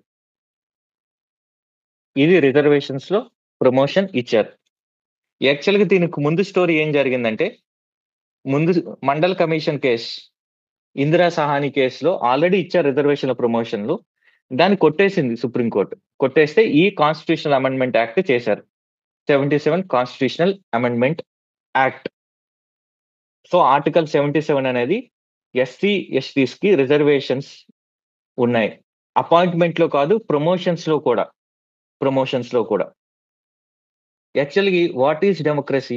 డెమోక్రసీ అంటే ఏంటండి?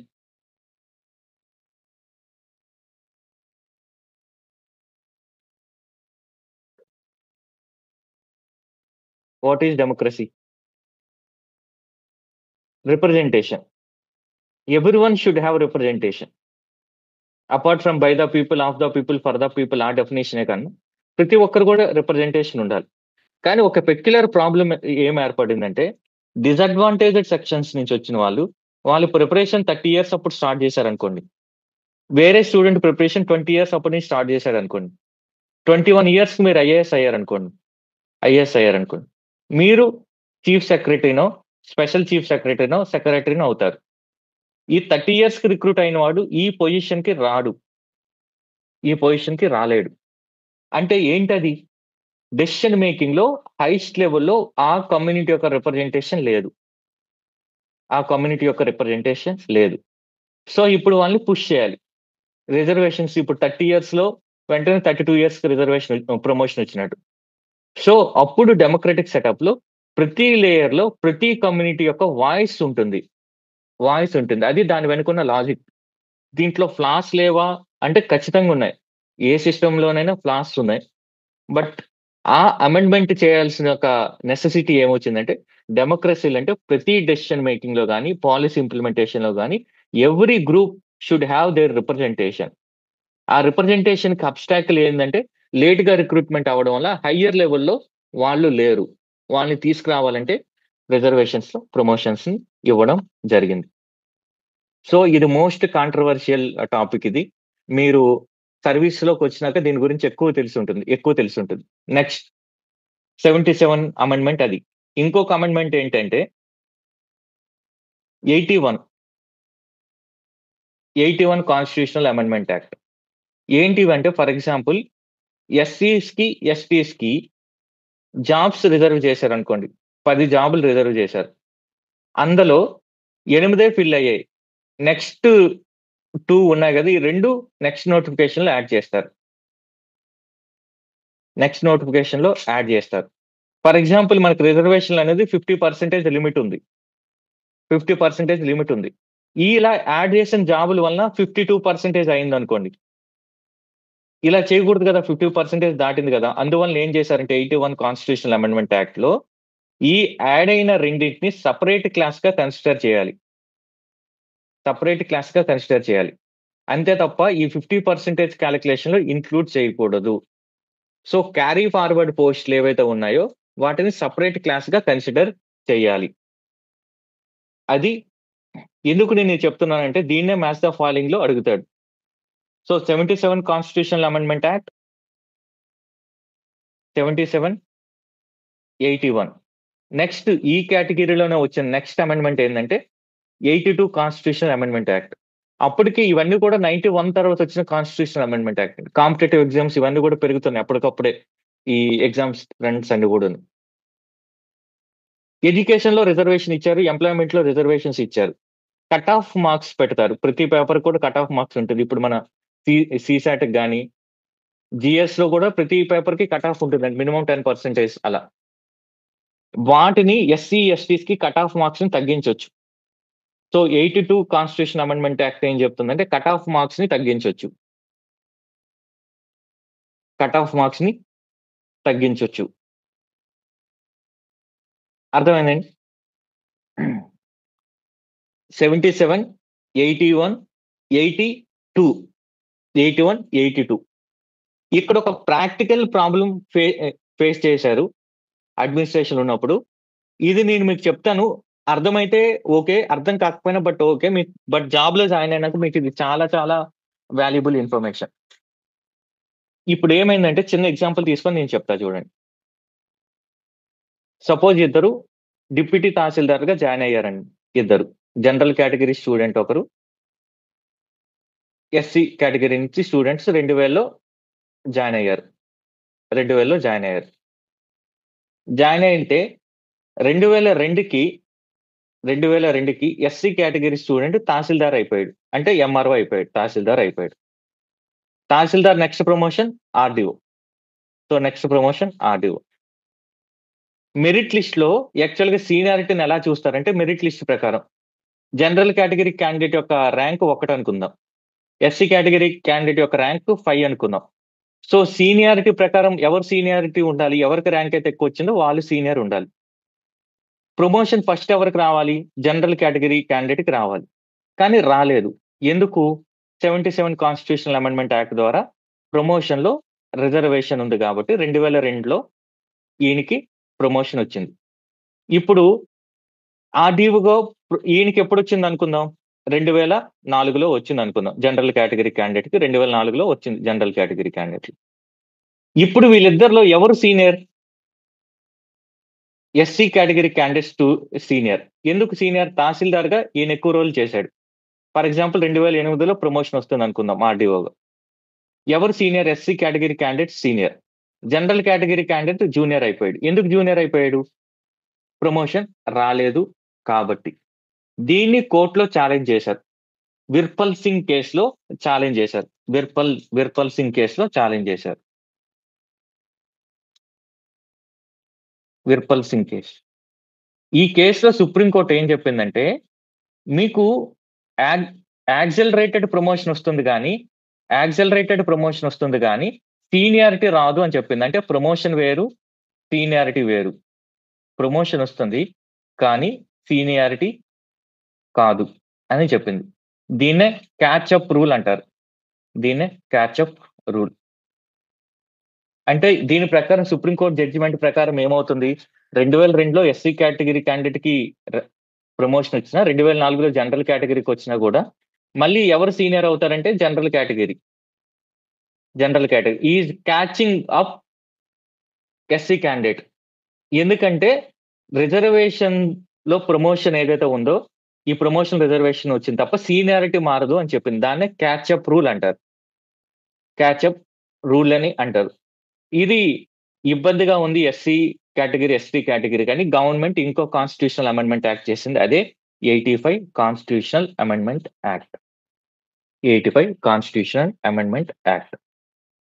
ఈ యాక్ట్ ప్రకారం 85 కాన్స్టిట్యూషనల్ అమెండ్మెంట్ యాక్ట్ ప్రకారం కాన్సిక్వెన్షియల్ సీనియారిటీ అనేది తీసుకొచ్చారు. Consequential seniority. ఈ కాన్సిక్వెన్షియల్ సీనియారిటీ అంటే ఏంటంటే, ఇప్పుడు ఈయన 2002లో జాయిన్ అయ్యాడు కాబట్టి ఫస్ట్ ఈ ప్రమోషన్లో ఎవరు ఫస్ట్ వచ్చారు? ఎస్సీ కేటగిరీ క్యాండిడేట్ వచ్చాడు కాబట్టి ఈయన సీనియర్ అవుతాడు. జనరల్ కేటగిరీ జూనియర్ అవుతాడు. నెక్స్ట్ లెవెల్ 2008లో ఆర్డీఓ ప్రమోషన్ వచ్చినప్పుడు సీనియారిటీ తీసుకునేటప్పుడు ఇతన్ని ముందు పెడతారు. నెక్స్ట్ జనరల్ కేటగిరీ అతన్ని పెడతారు. ఇది కాన్సిక్వెన్షియల్ సీనియారిటీ.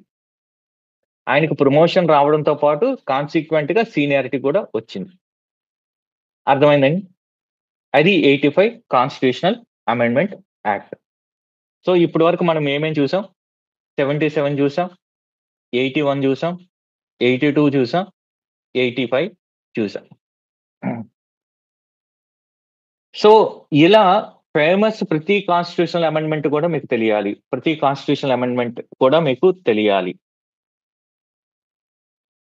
ఇక్కడి వరకు అర్థమైందండి? ఏదైనా డౌట్?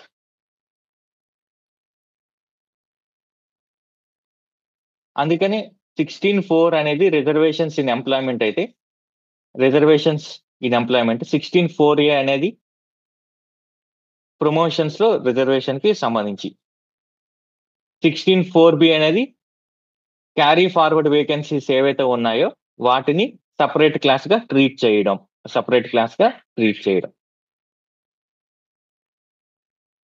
సో అర్థమైందండి దీంట్లో? వీటన్నిటిని కూడా యాక్చువల్ గా మండల్ కేసు అని అంటారు. ఇందిరా సహాని కేసు. ఈ ఇందిరా సహాని కేసులో కొన్ని ఫేమస్ అబ్జర్వేషన్స్ ఇచ్చింది సుప్రీంకోర్టు. ఒక అబ్జర్వేషన్ ఏంటంటే, యాక్చువల్గా ఇప్పుడు ఎలా అయితే ఈడబ్ల్యూఎస్ రిజర్వేషన్ 10% క్రియేట్ చేస్తారో అప్పుడు కూడా ఒక 10% రిజర్వేషన్ క్రియేట్ చేశారండి. అప్పుడు ఇందిరా సహాని కేసులో ఆ 10% రిజర్వేషన్ కొట్టేశారు, saying that no reservations on economic ground అని కొట్టేశారు. మరి ఇప్పుడు 103 ఎకనామిక్ వీకర్ సెక్షన్స్ కి ఎలా ఇచ్చారంటే, అప్పుడు కాన్స్టిట్యూషనల్ అమెండ్మెంట్ యాక్ట్ చేయలేదు, ఇప్పుడు కాన్స్టిట్యూషనల్ అమెండ్మెంట్ యాక్ట్ చేశారు. సో అప్పుడు కాన్స్టిట్యూషన్ అమెండ్ చేయకుండానే 10% రిజర్వేషన్స్ ఇచ్చారు. అందుకని ఇందిరా సహాని కేసులో ఆ 10% రిజర్వేషన్ కొట్టేశారు. ఇప్పుడు 103 కాన్స్టిట్యూషనల్ అమెండ్మెంట్ యాక్ట్ చేశారు కాబట్టి జన్ హిత్ అభియాన్ కేసులో సుప్రీంకోర్టు ఆ 10% రిజర్వేషన్ ని అప్హెల్డ్ చేసింది. సో మండల్ కేసు, అదే ఇందిరా సహాని కేసులో 10% ఎకనామిక్ రిజర్వేషన్ ఇచ్చింది, కొట్టేసింది. 2 బీసీస్కి ఇచ్చిన రిజర్వేషన్ ని అప్హోల్డ్ చేసింది. అక్కడ క్రిమీ లేయర్ అనే కాన్సెప్ట్ ని ఇంట్రడ్యూస్ చేసింది. క్రిమీ లేయర్ ఇప్పుడు 8 lakhs క్రిమీ లేయర్. ఇక్కడ గుర్తుపెట్టుకోవాల్సింది ఏంటంటే, చాలా మందికి తెలియంది, ఆ 8 lakhs క్యాలిక్యులేషన్ లో శాలరీ ఇన్కమ్ ద్వారా వచ్చింది కన్సిడర్ చేయరు. అగ్రికల్చర్ ఇన్కమ్ శాలరీ ఇన్కమ్ ద్వారా కన్సిడర్ చేయరు. Other than salary income consider చేస్తారు. 2 ఈడబ్ల్యూఎస్ లో కూడా 8 lakhs. ఈడబ్ల్యూఎస్ కి ఈ ఓబీసీ క్యాలిక్యులేషన్ క్రిమిలేయర్ డిఫరెన్స్ ఏంటంటే ఈడబ్ల్యూఎస్ లో క్యాండిడేట్ యొక్క ఇన్కమ్ కూడా కన్సిడర్ చేస్తారు. ఓబీసీస్ కి ఇచ్చిన దాంట్లో క్యాండిడేట్స్ కి వచ్చిన ఇన్కమ్ ని కన్సిడర్ చేయరు. ఓన్లీ పేరెంట్స్ యొక్క ఇన్కమ్ ని కన్సిడర్ చేస్తారు. జస్ట్ మీ అండర్స్టాండింగ్ పర్పస్ కోసం. అలానే మండల్ కేసులో అదే ఇందిరా సాహని కేసు మూడో అబ్జర్వేషన్ ఏం చేసిందంటే ప్రమోషన్ లో రిజర్వేషన్స్ ఉండకూడదు అని చెప్పింది. దాన్ని నలిఫై చేసి తీసుకొచ్చిన amendment 77 constitutional amendment act. 77 constitutional amendment act. So Indira Sawhney case promotion reservation ఉండదు, దానికి 77 వచ్చింది. దాన్ని నెక్స్ట్ ఛాలెంజ్ చేసింది నాగరాజ్ కేసు. ఇది ఫేమస్ కేసు, నాగరాజ్ కేసు. ఈ నాగరాజ్ కేసులో సుప్రీంకోర్టు ప్రమోషన్స్ లో రిజర్వేషన్స్ అప్హోల్డ్ చేసింది. కాకపోతే ఒక ట్రిపుల్ టెస్ట్ ని పెట్టింది. ట్రిపుల్ టెస్ట్ ఏంటి? ట్రిపుల్ టెస్ట్ అంటే ఫస్ట్ రిజర్వేషన్ లో ప్రమోషన్ ఇవ్వాలంటే డేటా ఉండాలి. ఎకనామిక్ బ్యాక్వర్డ్నెస్ కి డేటా ఉండాలి. సెకండ్, ఆ పోస్ట్ లో ఇన్అడిక్వేట్ రిప్రజెంటేషన్ ఉండాలి. ఫర్ ఎగ్జాంపుల్ ఆర్డీఓలో ఎస్సీస్ 18% అనుకోండి, 18% లేకుండా ఉండాలి. సపోజ్ 10% ఉన్నారనుకోండి, అప్పుడు ఇవ్వచ్చు. So inadequate representation in that post. ఒకటి ఎకనామిక్ బ్యాక్వర్డ్నెస్ ఉండాలి. 3 అడ్మినిస్ట్రేటివ్ ఎఫిషియన్సీని మైండ్ లో పెట్టుకోవాలి. సో ఈ 3 టెస్ట్ ని పెట్టింది నాగరాజ్ కేసులో. ప్రమోషన్స్ లో రిజర్వేషన్స్ ఇవ్వచ్చు, but on 3 conditions. Economic backwardness ని ప్రూవ్ చేస్తూ డేటా ఉండాలి, ఆ పోస్ట్ లో ఇన్అడిక్వేట్ రిప్రజెంటేషన్ ఉండాలి, 3 అడ్మినిస్ట్రేటివ్ ఎఫిషియన్సీ కాంప్రమైజ్ కాకూడదు. తర్వాత దీన్ని నెక్స్ట్ కేసులో ఛాలెంజ్ చేశారు. ఆ కేసే Jarnail Singh case. Recent case ఇది, జర్నైల్ సింగ్. దీంట్లో సుప్రీంకోర్టు ఏం చేసిందంటే ఈ కండిషన్ ని తీసేసింది. Quantifiable data on economic backwardness అనేది అవసరం లేదు అని చెప్పింది.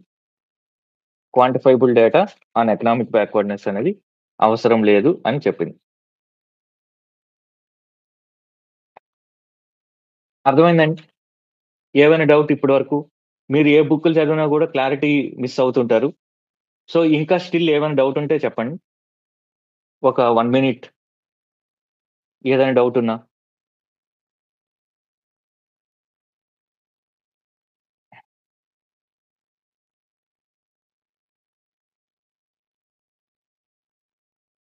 So that I can move on.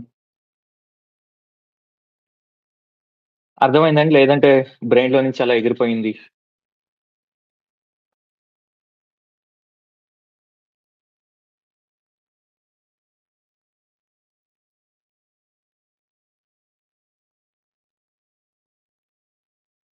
అర్థమైందండి? నేను వెయిట్ చేస్తున్నాను మీ రిప్లై కోసం.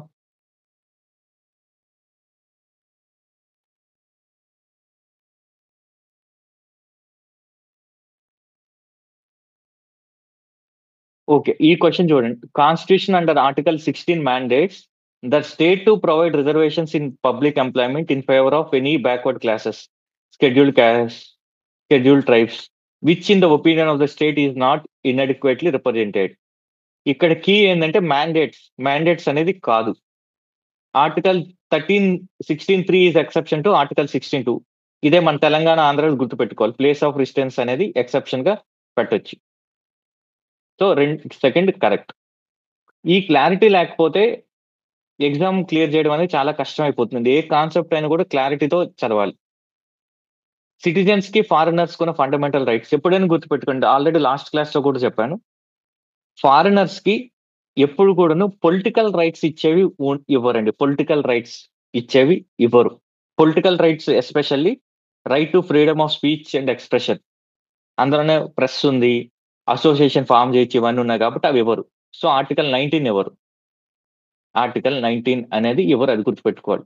29, 30 మన ఇండియాలో మైనారిటీస్ కోసమే ఇంటెన్షన్ తో ఇచ్చినవి అది.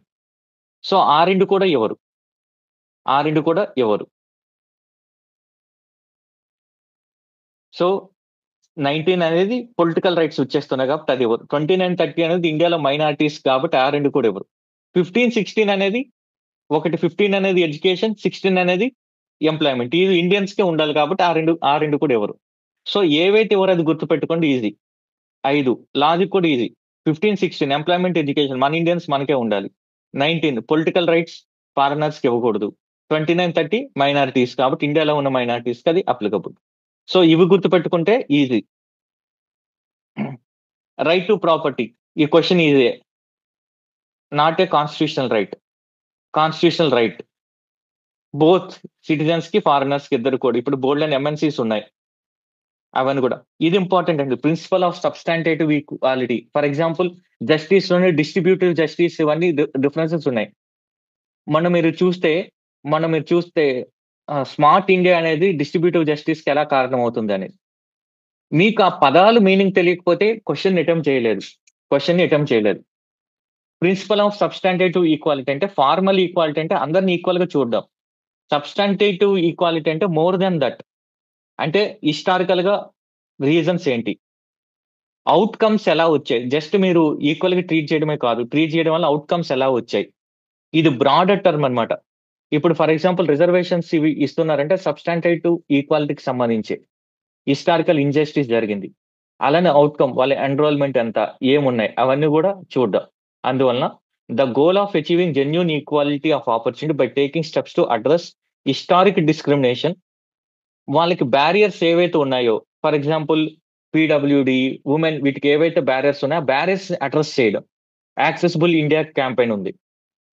అలాంటివి to ensure equal results for disadvantaged groups. Results focused కాదు, ఇది జస్ట్ సిస్టమ్స్ ప్లేస్ చేయడమే కాదు, రిజల్ట్స్ వచ్చేటట్టు చూడడం. అది సబ్స్టాంటేటివ్ ఈక్వాలిటీ. ఫార్మల్ ఈక్వాలిటీ అనేది నారో కాన్సెప్ట్, సబ్స్టాంటేటివ్ ఈక్వాలిటీ అనేది బ్రాడర్ కాన్సెప్ట్. ఇది గుర్తుపెట్టుకోవాలి.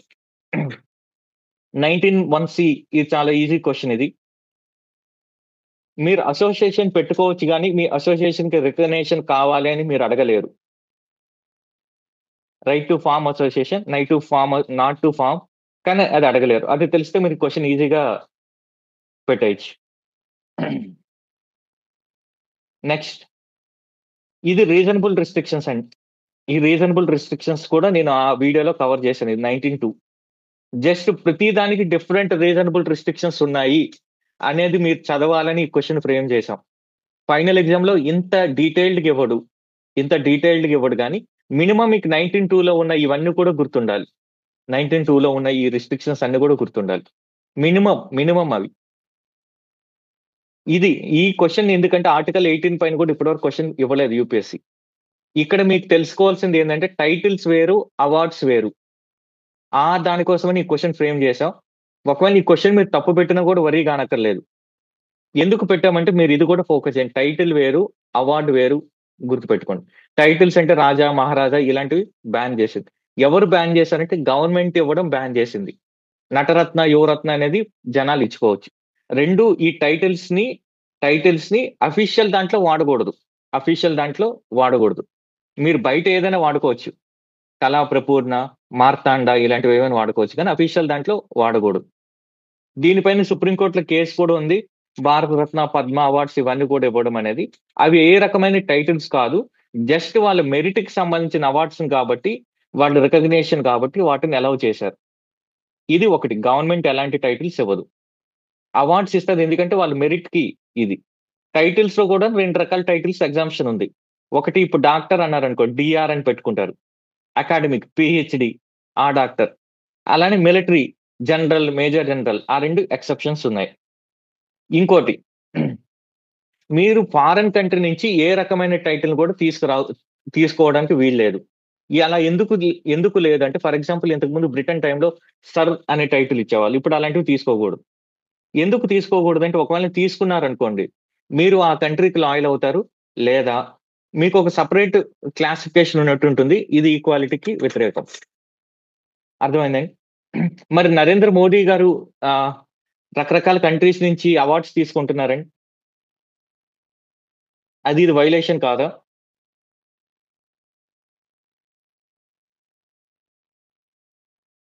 అవి ఏ రకమైన టైటిల్స్ కన్ఫర్ చేయట్లేదు. అవి జస్ట్ ఒక రికగ్నేషన్ మాత్రమే. ఆయన గ్లోబల్ కమ్యూనిటీకి చేసిన సర్వీసెస్కి ఇచ్చిన రికగ్నేషన్ మాత్రమే. ఫర్ ఎగ్జాంపుల్ నోబెల్ అవార్డ్స్ ఉన్నాయి, అవి కూడా అలాంటిదే. అది కూడా అలాంటిదే. ఒకవేళ మీరు ఎవరి దగ్గర నుంచి అయినా ప్రెజెంట్ కానీ శాలరీ కానీ ఫారెన్ స్టేట్ నుంచి కానీ తీసుకొస్తే దానికి కన్సెంట్ ఉండాలి, ప్రెసిడెంట్ యొక్క కన్సెంట్ ఉండాలి. సో బ్రాడ్ గా దీని మించి ఒకవేళ క్వశ్చన్ ఇచ్చినా కూడా ఎవరు ఇది విన్నాక మీరు ఏ క్వశ్చన్ ఇచ్చినా కూడా తప్పు పెట్టరు. ఇది 1918 కింద చాలా ఇంప్లిసిట్ రైట్స్ ఉన్నాయండి. ఆ ఇంప్లిసిట్ రైట్స్ ఎప్పుడు న్యూస్ లో వచ్చినా కూడా మీరు గుర్తుపెట్టుకోవాలి. For example freedom of speech and expression కిందనే రైట్ టు ఇన్ఫర్మేషన్ అనేది ఒక ఇంప్లిసిట్ రైట్ రాజ్ నారాయణ్ కేసులో. అదే later on right to information act గా మారింది. అలానే freedom of speech and expression లో రైట్ టు సైలెన్స్ కూడా కేరళలోని జెహోవా అనే సెక్ట్ ఉంది, ఒక క్రిస్టియానిటీలోని ఒక సబ్ సెక్ట్. అది వాళ్ళు జనగణమన పాడలేదు, పాడకుండా నిల్చొని ఉన్నారు. నిల్చొని ఉంటే సుప్రీంకోర్టులో కేసు వేశారు. సుప్రీంకోర్టు ఏం చెప్పిందంటే వాళ్ళు పాడలేదు, సైలెన్స్ అనేది కూడా వాళ్ళ ఫండమెంటల్ రైట్, కానీ రెస్పెక్ట్ చేయడం వేరు. వాళ్ళు సైలెంట్ గా ఉన్నారు, సో రైట్ టు సైలెన్స్ అనేది కూడా ఫండమెంటల్ రైట్. కమర్షియల్ స్పీచ్ అంటే ఈ అడ్వర్టైజ్మెంట్స్ ఇవన్నీ కూడా. సో ఒక్కొక్క కేసులో సుప్రీంకోర్టు ఒక్కొక్కటి చెప్పింది. ఫర్ ఎగ్జాంపుల్ కమర్షియల్ స్పీచ్ అంటే advertisement, Tata press limited versus MTNL case. ఈ కేసు దాంట్లో చెప్పింది రంగరాజన్ కేసు, జగజీవన్ రామ్ కేసు. ఇది స్ట్రైక్స్ గురించి కూడా మాట్లాడిన కేసు అండి ఇది. సో నా ఇంటెన్షన్ ఏంటంటే మీరు ఇలా ఇన్ఫర్డ్ రైట్స్ కానీ దానికి వచ్చిన అసోసియేట్ కేసు కానీ ఎప్పుడు న్యూస్ పేపర్లో చదివినా కూడా మీరు రాసుకోవాలి. అది మెయిన్ ఇంటెన్షన్ ఈ క్వశ్చన్ ఫ్రేమ్ చేయడానికి. నెక్స్ట్, డబుల్ జియోపార్డీ అంటే మీకు తెలుసు. ఆర్టికల్ 20లో ఒక క్రైమ్ కి ఒకటే పనిష్మెంట్ ఇవ్వాలి, రెండు పనిష్మెంట్స్ ఇవ్వకూడదు. No double jeopardy, no self incrimination అంటే మీకు మీరే వ్యతిరేకంగా సాక్ష్యం చెప్పుకోకూడదు.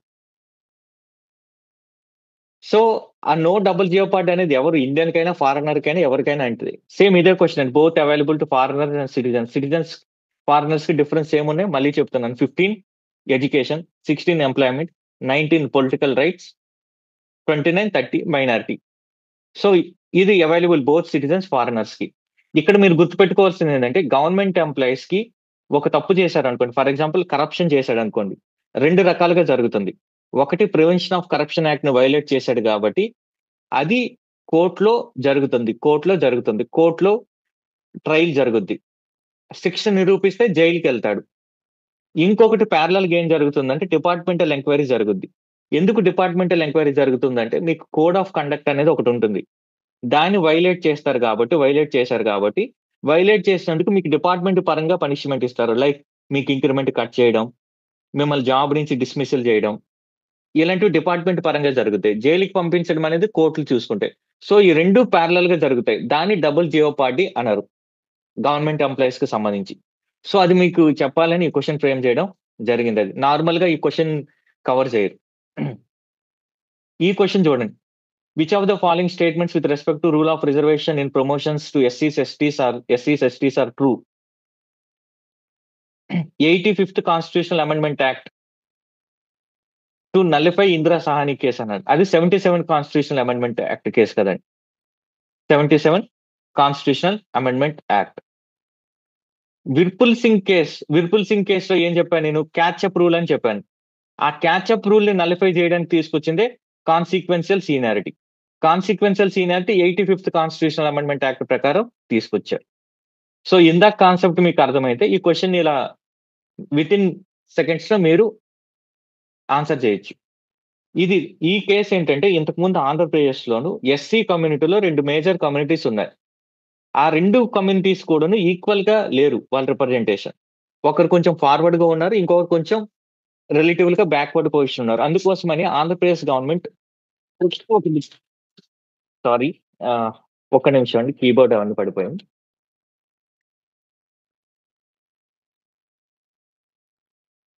ఆంధ్రప్రదేశ్ గవర్నమెంట్ ఏం చేసిందంటే సబ్ క్లాసిఫికేషన్ చేసింది. ఎస్సీలోనే సబ్ క్లాసిఫికేషన్ చేస్తే దాని సుప్రీంకోర్టుకి వెళ్తే చిన్నయ్య కేసులో సుప్రీంకోర్టు కొట్టేసింది ఆ సబ్ క్లాసిఫికేషన్ చేయడం అనేది. సో మళ్ళీ సేమ్ దాన్ని రివ్యూ చేశారు సుప్రీంకోర్టులో దేవేందర్ సింగ్ జడ్జిమెంట్ లో చేసి సబ్ క్లాసిఫికేషన్ చేయొచ్చు అని చెప్పారు. దేవేందర్ సింగ్ కేసులో సబ్ క్లాసిఫికేషన్ చేయొచ్చు అని చెప్పారు. దాంట్లో సుప్రీంకోర్టు వాడిన ప్రిన్సిపల్ సబ్స్టాంటేటివ్ ఈక్వాలిటీ. ఆల్రెడీ మనం సబ్స్టాంటేటివ్ ఈక్వాలిటీ అంటే ఏంటో కూడా చూసాం. సో అంతే. ఒకటి గుర్తుపెట్టుకోవాల్సింది ఆంధ్రలో సబ్ క్లాసిఫికేషన్ జరిగింది. చిన్నాయి కేసులో సుప్రీంకోర్టు కొట్టేసింది. మళ్ళీ పంజాబ్ స్టేట్ వెళ్లి దేవేందర్ సింగ్ కేసులో దాన్ని రివ్యూ చేశారు 7 జడ్జి బెంచ్. ఎప్పుడైనా ఒక కేసుని రివ్యూ చేయాలంటే ఆల్రెడీ ఉన్న బెంచ్ కన్నా స్ట్రెంత్ కన్నా ఎక్కువ bench. For example 5 judge bench అంటే కాన్స్టిట్యూషనల్ మ్యాటర్స్ ని చూసేది. కాన్స్టిట్యూషనల్ మ్యాటర్స్ చూడడానికి 5 జడ్జి బెంచ్ కేసు వేస్తారు. దాన్ని రివ్యూ చేయాలి కాబట్టి 7 జడ్జి బెంచ్ వేశారు దేవేందర్ సింగ్ కేసులో. ఈ దేవేందర్ సింగ్ కేసులో సబ్ క్లాసిఫికేషన్ అలౌ చేశారు. సబ్ క్లాసిఫికేషన్ ఇప్పుడు ఎస్సీ ఎస్టీలో కూడా సబ్ క్లాసిఫికేషన్ జరుగుతుంది. ఎస్సీ ఎస్టీలో కూడా సబ్ క్లాసిఫికేషన్ జరుగుతుంది. ఇది జస్ట్ ఒక ఆర్టికల్ నుంచి తీసుకొచ్చింది. Parliament shall have exclusive power to make legislations to give effect. ఏదైనా ఒక ఆర్టికల్ ని ఇంప్లిమెంట్ చేయాలన్నా చేయాలన్నా కూడా ఎక్స్క్లూజివ్ పవర్ పార్లమెంట్ కే ఉంది. అవి ఏంటంటే అనేది యాజ్ టీజ్ గా మేము ఆర్టికల్ 35 నుంచి తీసుకొచ్చి అది ఇచ్చిన క్వశ్చన్ ఇది. సో ఇది రెమెడీస్ 32 ప్రకారం మీకు ఏదైనా ఫండమెంటల్ రైట్ వైలేట్ అయితే కోర్టుకి వెళ్ళొచ్చు. ఏ కోర్టు హైకోర్టుకి వెళ్ళొచ్చు, సుప్రీంకోర్టుకి వెళ్ళొచ్చు. 2 కూడా ఉన్నాయి. ఆ 2 ఒరిజినల్ జ్యూరిస్డిక్షన్స్ అవన్నీ కూడాను. లేదా రిట్ జ్యూరిస్డిక్షన్ అంటారు. అందుకని అంబేద్కర్ దీన్ని 32 ఆర్టికల్ ని సోల్ ఆఫ్ ది కాన్స్టిట్యూషన్ అని అన్నారు. సోల్ ఆఫ్ ది కాన్స్టిట్యూషన్ అని అన్నారు. మీ ఫండమెంటల్ రైట్ వైలేట్ అయిన వెంటనే హైకోర్టులోనే మీరు రిట్ పిటిషన్ వేయచ్చు, లేదా సుప్రీంకోర్టులో వేయచ్చు. ఒకవేళ మీరు హైకోర్టులో రిట్ పిటిషన్ వేస్తే మీకు ఫేవరబుల్ గా జడ్జిమెంట్ రాకపోతే మీరు సుప్రీంకోర్టుకి వెళ్ళొచ్చు. అప్పుడు సుప్రీంకోర్టు అప్పిలేట్ జ్యూరిస్డిక్షన్ ఉంటుంది సుప్రీంకోర్టుకి. ఇది చిన్న లాజిక్ ఇది. ఎలా అది పనిచేస్తుంది అనే ప్రొసీజర్ మీకు తెలిస్తే ఈ క్వశ్చన్ అనేది ఈజీగా పెట్టేయచ్చు.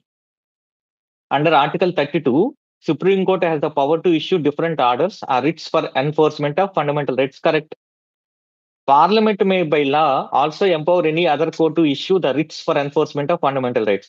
ఈ రెండే కాకుండా పార్లమెంట్ ఇంకెవరికైనా అధికారం ఇవ్వచ్చు. కరెక్ట్. అది supreme court has original jurisdiction but not appellate jurisdiction. తప్పది.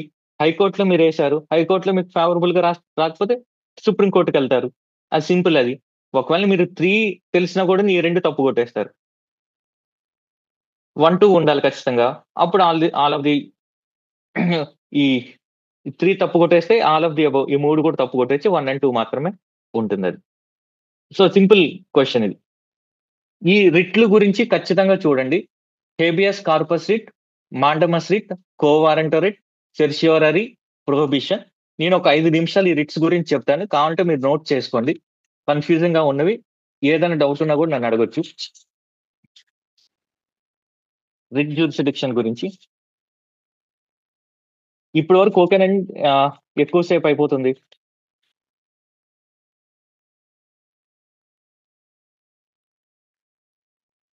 ఎవరు మాట్లాడట్లేదు, మ్యూట్ లో పెట్టుకొని.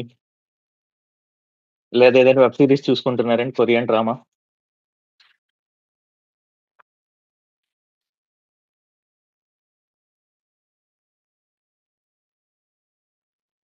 కాబట్టి ఈ సెషన్ నేను రేపు కంటిన్యూ చేస్తానండి.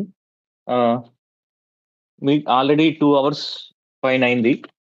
ఈ రిట్ జ్యూరిస్డిక్షన్ ఒకటి చెప్పి మీకు కావాలంటే కంటిన్యూ చేస్తాను నేను. బోరింగ్ గా ఉందండి క్లాస్.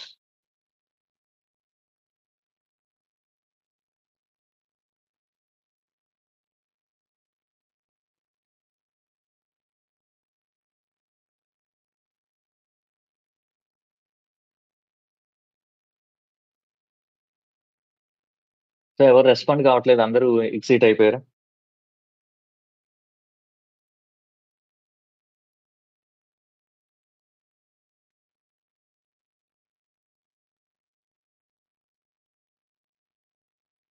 ఓకే, ఫిక్స్ అయినట్టున్నారు స్ట్రాంగ్ గా రెస్పాండ్ కాకూడదని.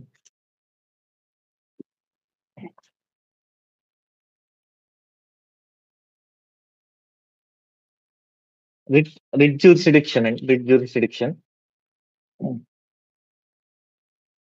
మీకు ఇన్ఫర్మేషన్ హెవీ అయిపోతే చెప్పండి, నేను కొంచెం టోన్ డౌన్ చేస్తాను. హెవీ అయిపోతుంది అనుకుంటే నేను టోన్ డౌన్ చేస్తాను.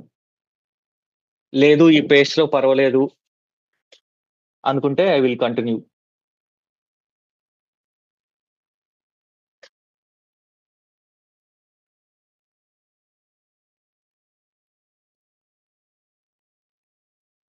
ఈ పేస్‌లో పర్వాలేదు అనుకుంటే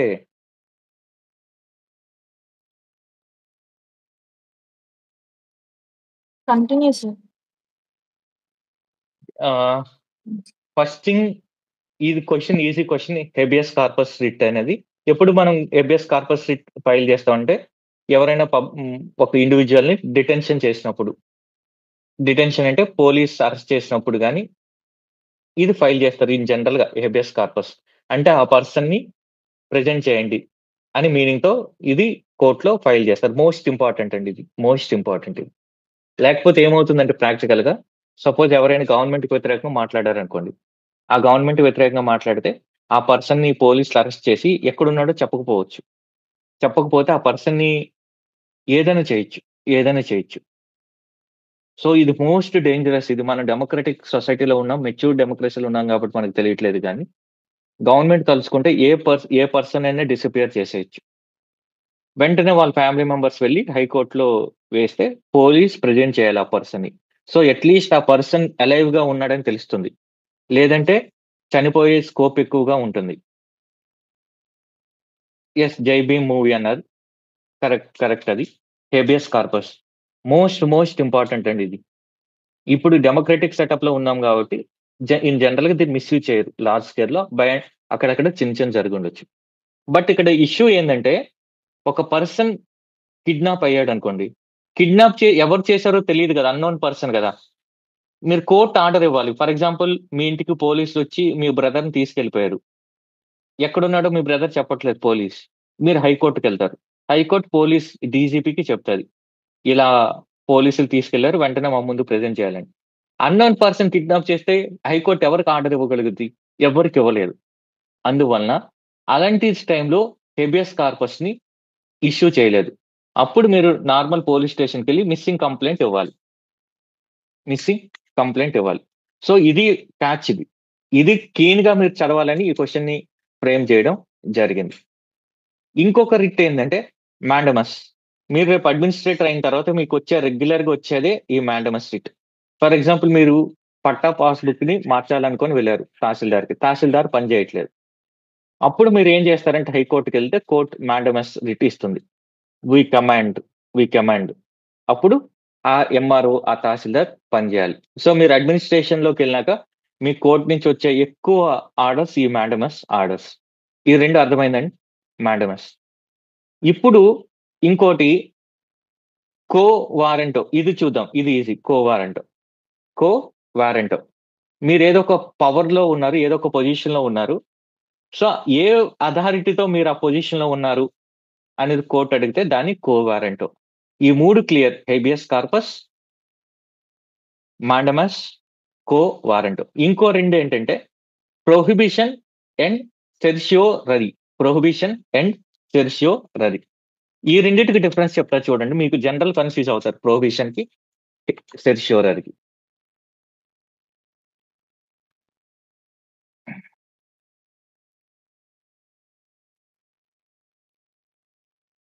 ఒక్క నిమిషం ఇది కింద పడడం రాయట్లేదు. చూడండి ఇది ప్రొహిబిషన్, సెర్షియోరరీ. ఒక లోయర్ కోర్ట్ ఉందనుకోండి. లోయర్ కోర్ట్ అంటే డిస్ట్రిక్ట్ కోర్ట్ ఉంది. డిస్ట్రిక్ట్ కోర్ట్ తనకి అధికారం ఫర్ ఎగ్జాంపుల్ అధికారం లేని ఇష్యూ మీద కేస్ వింటుంది. అప్పుడు హైకోర్ట్ గాని, సుప్రీం కోర్ట్ గాని ఈ లోయర్ కోర్ట్‌కి ఏం చెప్తుందంటే నువ్వు ఆగు. అక్కడే ఆగిపో. ఎందుకంటే నీకు అధికారం లేదు అని చెప్తుంది. సో ఇది ప్రివెంటివ్ మెజర్. ప్రొహిబిషన్ అనేది ప్రివెంటివ్ మెజర్. కేస్ హియరింగ్ అవుతుంది. బట్ ఆ లోయర్ కోర్ట్‌కి దానిపైన ఎలాంటి జ్యూరిస్డిక్షన్ కూడా లేదు. ఎలాంటి అధికారం కూడా లేదు. ఫర్ ఎగ్జాంపుల్ మీరు మండల్ లెవెల్‌లో ఉంటుంది మున్సిఫ్ కోర్ట్‌లు. దానికి 2 ఇయర్స్ కన్నా ఎక్కువ పనిష్మెంట్ ఇచ్చేది అధికారం లేదనుకోండి. బట్ 7 ఇయర్స్ మర్డర్ కేస్‌ని అది వింటుందనుకోండి. మర్డర్ కేస్‌ని. డెత్ పెనాల్టీ ఇచ్చే కేస్. డెత్ పెనాల్టీ ఎవరు ఇవ్వగలరు? సెషన్స్ కోర్ట్ ఇవ్వగలరు డిస్ట్రిక్ట్ కోర్ట్‌లో. అప్పుడు మీరు హైకోర్ట్‌కెళ్తే ఆ లోయర్ కోర్ట్ హైకోర్ట్‌కెళ్తే ఆ లోయర్ కోర్ట్‌ని నువ్వు ఆగిపో అని చెప్తుందండి. అది ప్రొహిబిట్ చేస్తుంది. నువ్వు ఆగిపో అని చెప్తుంది. అది ప్రొహిబిషన్. సెరిష్యోరరీ ఏంటంటే ఆ లోయర్ కోర్ట్ ఆర్డర్ ఇచ్చేసింది. లోవర్ కోర్టు ఆర్డర్ ఇచ్చేసింది. ఇచ్చేస్తే ఆర్డర్‌ని నల్లిఫై చేసేస్తుంది. ఆర్డర్‌ని నల్లిఫై చేసి ఆ కేస్‌ని ఆ హైయర్ కోర్ట్‌కి ట్రాన్స్‌ఫర్ చేయించుకుంటుంది. అది సెర్షియోరరీ. ప్రొహిబిషన్ ఎప్పుడిస్తారు? సెర్షియోరరీ ఎప్పుడిస్తారనేది అది డిఫరెన్స్. అది డిఫరెన్స్. Prohibition, certiorari. ఎవరెవరికి రిట్స్ ఇవ్వచ్చు అనేది క్వెషన్‌ని ఫ్రేమ్ చేయొచ్చు. నేను ఒక టేబుల్ లాంటిది చెప్తా. అది రాసుకోండి ఒకసారి.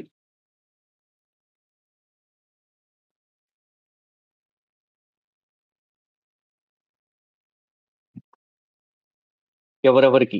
లైక్ ఇలా టేబుల్ ఏసుకోండి.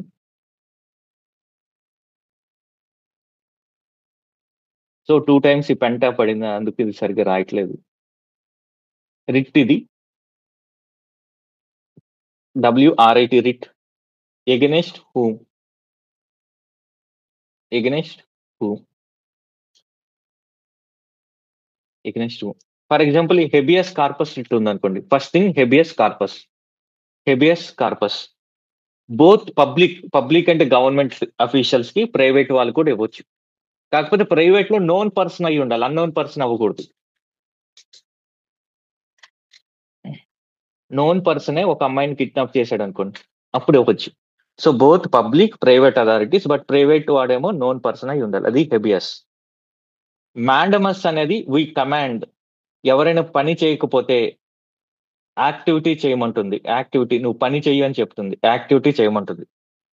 సో ఎవరైనా పబ్లిక్ అఫీషియల్కి ఇవ్వచ్చు, పబ్లిక్ బాడీకి ఇవ్వచ్చు. ఫర్ ఎగ్జాంపుల్ ఏదైనా గవర్నమెంట్ ఇన్స్టిట్యూషన్స్కి ఇవ్వచ్చు, కార్పొరేషన్స్కి ఇవ్వచ్చు, లోవర్ కోర్టుకి ఇవ్వచ్చు, ట్రిబ్యునల్కి ఇవ్వచ్చు, దేనికైనా ఇవ్వచ్చండి మాండమస్.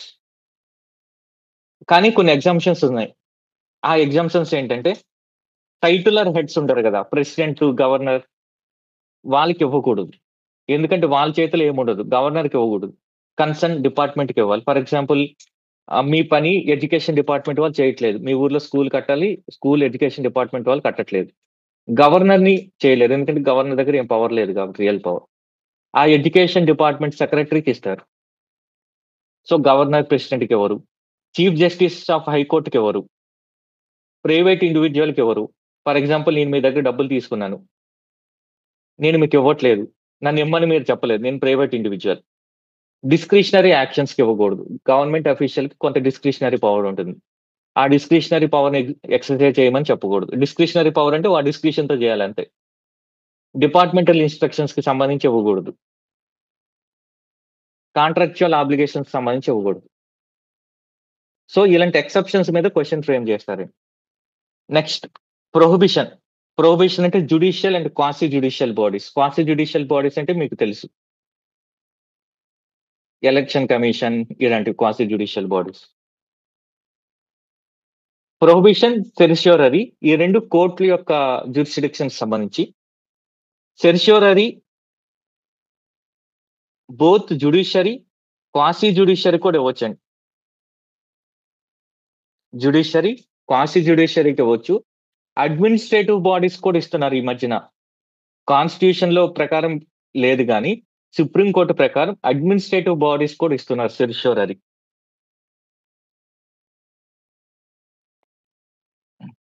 ప్రొహిబిషన్ అనేది జ్యుడిషియరీ, క్వాసి జ్యుడిషియరీకి ఇస్తున్నారు. ప్రొహిబిషన్ అనేది జ్యుడిషియరీ, క్వాసి జ్యుడిషియరీకి ఇస్తున్నారు.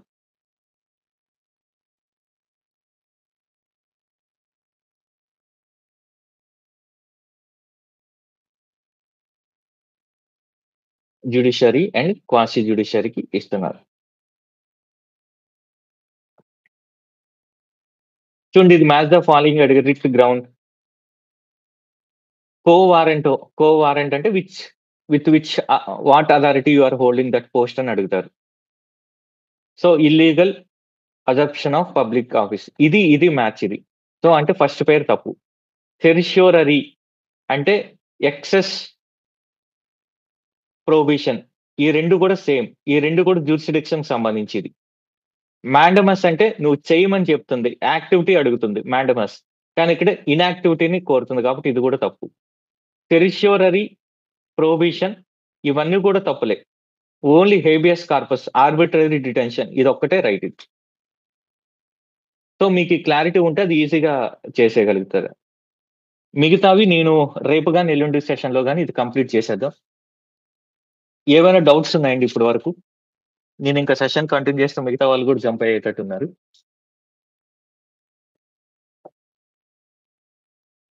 సి ఏవైనా డౌట్ ఉన్నా ఇంప్రూవ్‌మెంట్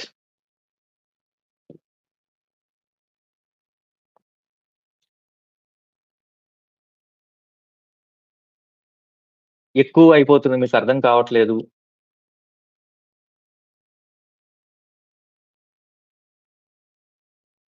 అర్థం కావట్లేదు. ఒకవేళ మీకు ఈ ప్రోగ్రామ్‌లో ఏ ఫీడ్‌బ్యాక్ ఇవ్వాలన్నా నాకు డైరెక్ట్‌గా మెసేజ్ చేయొచ్చు. మోస్ట్ ఆఫ్ ద టైమ్ నేను రెస్పాండ్ అవుతాను. ఒకవేళ ఇది మీకు నచ్చితే ఇంకొంతమందికి చెప్పండి. అదొక్కటే నేను మీ నుంచి అడిగే రిక్వెస్ట్ అది. మెయిన్ ప్రాబ్లమ్ నాతో ఏందంటే నేను పబ్లిసిటీ చేసుకోవట్లేదు. ఫాల్స్ క్లెయిమ్ చేయట్లేదు. సో, నా రీచ్ అనేది చాలా తక్కువుంటుంది. జస్ట్ వర్డ్ ఆఫ్ మౌత్ ద్వారా ఎళ్తుంది. ఇంకోటేమనుకుంటారంటే తక్కువ ఫీస్ గదా! వీళ్ళు కోర్స్ కంప్లీట్ చేస్తారా లేదని ఒక భయం ఉంటుంది స్టూడెంట్స్‌కి. జెన్యూన్ ఫియర్ అది. రెండో ఫియర్ ఏందంటే ఆల్రెడీ మనం ఎక్కువ కడితే ఎక్కువ వాల్యూ వస్తున్నాయి అనే జనరల్ టెండెన్సీ అది. అందువల్ల చాలా మంది భయపడుతుంటారు జాయిన్ అవ్వడానికి.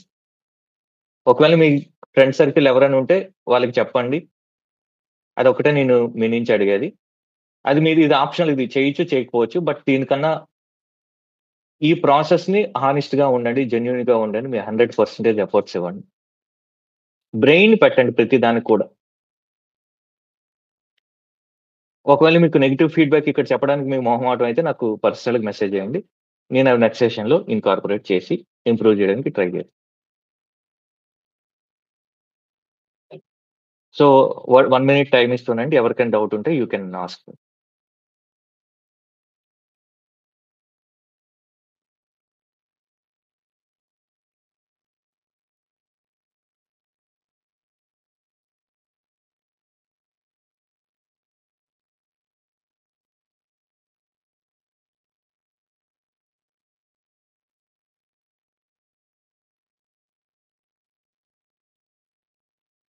సో, ఏం లేవని అనుకుంటున్నాను. నేను సెషన్ ఎండ్ చేస్తున్నాను.